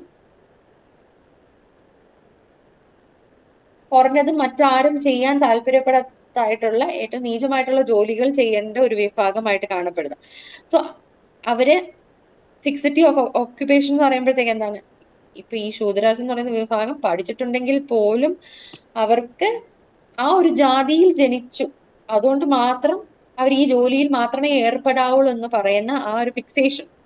and hereditary status, that is caste എന്ന് പറയുമ്പോഴത്തേക്ക് എന്താണ്, ജന്മന തീരുമാനിക്കപ്പെടുകയാണ്, നമ്മളുടെ പ്രവൃത്തിയോ ക്വാളിറ്റിയോ വെച്ചിട്ടല്ല. സോ ഹിന്ദു സോഷ്യൽ ഓർഡർ എന്ന് പറയുമ്പോഴത്തേക്ക് എന്താണ്, ഈ 3 കാര്യങ്ങളെ അടിസ്ഥാനമാക്കിയിട്ടാണ്. ആ ഒരു graded inequality, fixity of occupation and the hereditary status. So Ambedkar ഇതിനെതിരായിട്ട് എന്താണ് ചെയ്യാൻ ശ്രമിച്ചത്? He work for the annihilation of caste. അദ്ദേഹത്തിന്റെ ഒരു ഫേമസ് പ്രസംഗമാണ്, ലേറ്റർ അതൊരു പ്രധാന വർക്കായിട്ട് മാറിയതാണ്, അനൈലേഷൻ ഓഫ് കാസ്റ്റ്. സോ അതുവഴി അദ്ദേഹം എന്താണ് ഉദ്ദേശിച്ചത്? He work for justice and called for a revolution in the mindset of caste Hindus. കാസ്റ്റിൽ നിലകൊണ്ടിരുന്ന ഹിന്ദുക്കളുടെ അടുത്ത് അദ്ദേഹം ഒരു റെവല്യൂഷൻ ഉണ്ടാകാൻ വേണ്ടി ആവശ്യപ്പെടുകയായിരുന്നു. സോ ഈ ഒരു ഫിക്സേറ്റഡ് ആയിട്ടുള്ള സൊസൈറ്റിയിൽ അദ്ദേഹം ഒരു മാർഗമായിട്ട് എന്താണ് കണ്ടത്? He in his battle against caste അദ്ദേഹം later embraced Buddhism.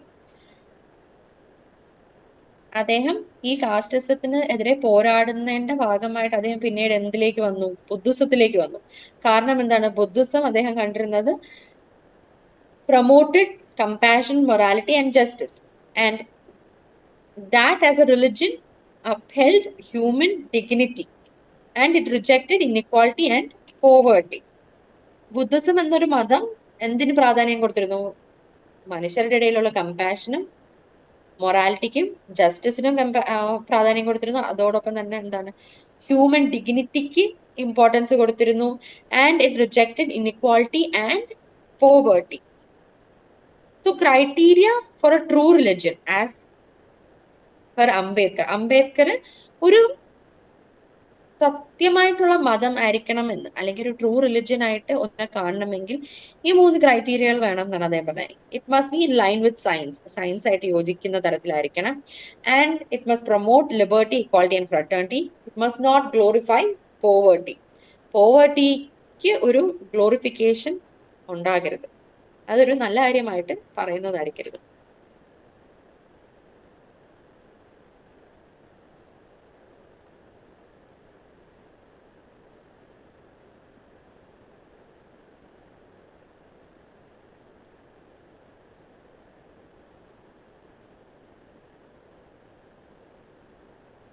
In conclusion, അംബേദ്കറിന്റെ ഐഡിയൽ സൊസൈറ്റി എന്ന് പറയുമ്പോഴത്തേക്ക്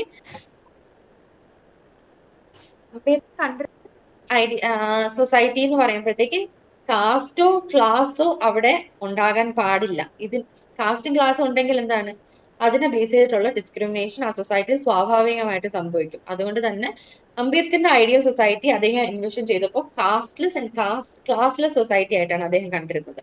and one that upholds individuals rights and democratic participation. വ്യക്തികളുടെ സ്വാതന്ത്ര്യവും അവർക്ക് ഒരു ഇക്വാളിറ്റി നൽകിക്കൊണ്ട് അവർക്ക് ഈക്വൽ പാർട്ടിസിപ്പേഷനുള്ള അവകാശം നൽകുന്ന, ഡെമോക്രാറ്റിക് പാർട്ടിസിപ്പേഷൻ നൽകുന്ന ഒരു സൊസൈറ്റി ആയിട്ടാണ് അദ്ദേഹം കണ്ടിരുന്നത്. And it encourages mobility, communication and shared values which focused on constitutional morality and social justice and rejected Hindu orthodoxy, caste system and religious inequality, and seeked social reform through rationality, compassion and constitutional methods. ഇത്രയും കാര്യങ്ങൾ ഉൾക്കൊള്ളുന്ന ഒരു സൊസൈറ്റിനെയാണ് Ambedkar ideal society ആയിട്ട് കണ്ടിരുന്നത്. Okay, നിങ്ങളുടെ ഈ ഒരു unit കഴിഞ്ഞു. ബ്ലോക്ക് 1-ൽ നിങ്ങൾക്ക് ഒരു യൂണിറ്റേ ഉള്ളൂ. നിങ്ങൾക്ക് ഇതിന്റെ അവസാനം ക്വസ്റ്റ്യൻസ് കൊടുത്തിട്ടുണ്ട്, അത് നോക്കുക. മോഡൽ ക്വസ്റ്റ്യൻസും ഡിസ്കസ് ചെയ്തിട്ടുണ്ട്. എന്തെങ്കിലും ഡൗട്ട് ഉണ്ടെങ്കിൽ ചോദിക്കാം. ഇതിന്റെ ബ്ലോക്ക് 2 നാളെ നിങ്ങൾക്ക് ക്ലാസ് ഉണ്ടോ? നിങ്ങൾക്ക് ടൈം ടേബിൾ കിട്ടിയല്ലോ.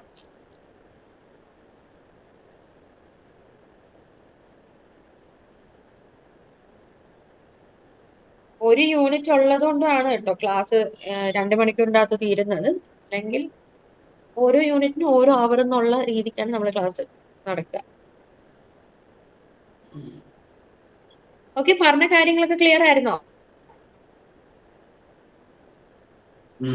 നിങ്ങൾ കുറച്ച് വൈകിയാണ് അറ്റൻഡ് ചെയ്തത്. പറഞ്ഞ ക്ലിയർ ആയിട്ടുണ്ടായിരുന്നു. ഇതിന്റെ ബാക്കി ഡീറ്റെയിൽസ് ആയിട്ടുള്ളത് അടുത്ത ദിവസങ്ങളിൽ നമുക്ക് അറിയാൻ പറ്റുമോ ഇത്? ഹലോ, എന്തറിയാൻ പറ്റുമെന്ന് മനസ്സിലായില്ല. അല്ല, നമുക്ക് ഇതിന്റെ ലെസൺസിന്റെ ഫുൾ ഡീറ്റെയിൽസ് വ്യക്തമായിട്ട് ക്ലിയർ ആയിട്ട് വേറെ കേൾക്കാൻ പറ്റിയ വേറെ ഏതെങ്കിലും വഴിയുണ്ടോ എന്ന് അറിയാനായിട്ടായിരുന്നു ബാക്കി ഭാഗങ്ങള്. നമ്മുടെ യൂട്യൂബ് ചാനലിലേക്ക് ഓക്കെ. മനസ്സിലായി. നമ്മൾ ഈ ക്ലാസ് റെക്കോർഡ് ചെയ്തിട്ടുണ്ട്. അപ്പോ നിങ്ങൾ ഇനി ചെയ്യേണ്ട ഒരു കാര്യം, പ്രൈവറ്റ് ക്ലാസ്സിലേക്ക് എല്ലാവരും വരാൻ നോക്കുക. എന്തെങ്കിലും കാരണം പറ്റാത്തവർക്ക് വേണ്ടി നമ്മുടെ യൂട്യൂബ് ചാനലുണ്ട്, എല്ലാവർക്കും അറിയാമായിരിക്കുമല്ലോ. അപ്പൊ ആ ചാനൽ സബ്സ്ക്രൈബ് ചെയ്തിരിക്കുക. നിങ്ങൾ നോക്കിയിരുന്നാൽ മതി. ഈച്ച് ക്ലാസ് അതാത് ആഴ്ചയിൽ തന്നെ അപ്ലോഡ് ചെയ്യാൻ നോക്കും. എന്തെങ്കിലും ടെക്നിക്കൽ ഇഷ്യൂ ഉണ്ടെങ്കിൽ മാത്രം ചെയ്യാത്തത്, പക്ഷെ ചാനലിൽ അവൈലബിൾ ആയിരിക്കും. Okay okay.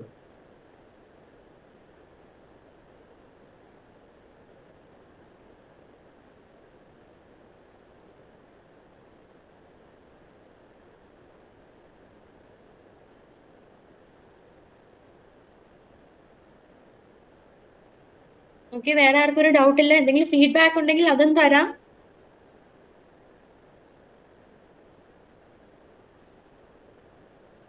ഇതിന്റെ ബാക്കി ലെസൺസ് ആണോ അടുത്ത ദിവസം ക്ലാസ്സിൽ വരുന്നത്? അല്ല, എന്നുവെച്ചാൽ നാളെ നടക്കുന്ന ക്ലാസ്സല്ലേ ചോദിക്കുന്നത്? നാളെ നടക്കുന്ന നിങ്ങൾക്ക് ബ്ലോക്ക് 2 ആണ് ഇതേ പേപ്പറിന്റെ. ബ്ലോക്ക് 2. ഓക്കെ. നിങ്ങൾക്ക് ടൈം ടേബിൾ കിട്ടിയിട്ടില്ലേ എല്ലാവർക്കും? ടൈം ടേബിൾ കണ്ടായിരുന്നു. അപ്പൊ അതില് നോക്കിയാൽ മതി. ഇപ്പൊ എന്റെ ക്ലാസ് ബ്ലോക്ക് 1 എന്നാണ് കൊടുത്തേക്കുന്നത്. നാളെ വേറൊരു ടീച്ചറാണ് ക്ലാസ് എടുക്കുന്നത്, ബ്ലോക്ക് 2 ആണ്. ബ്ലോക്ക് 2 ആണ്.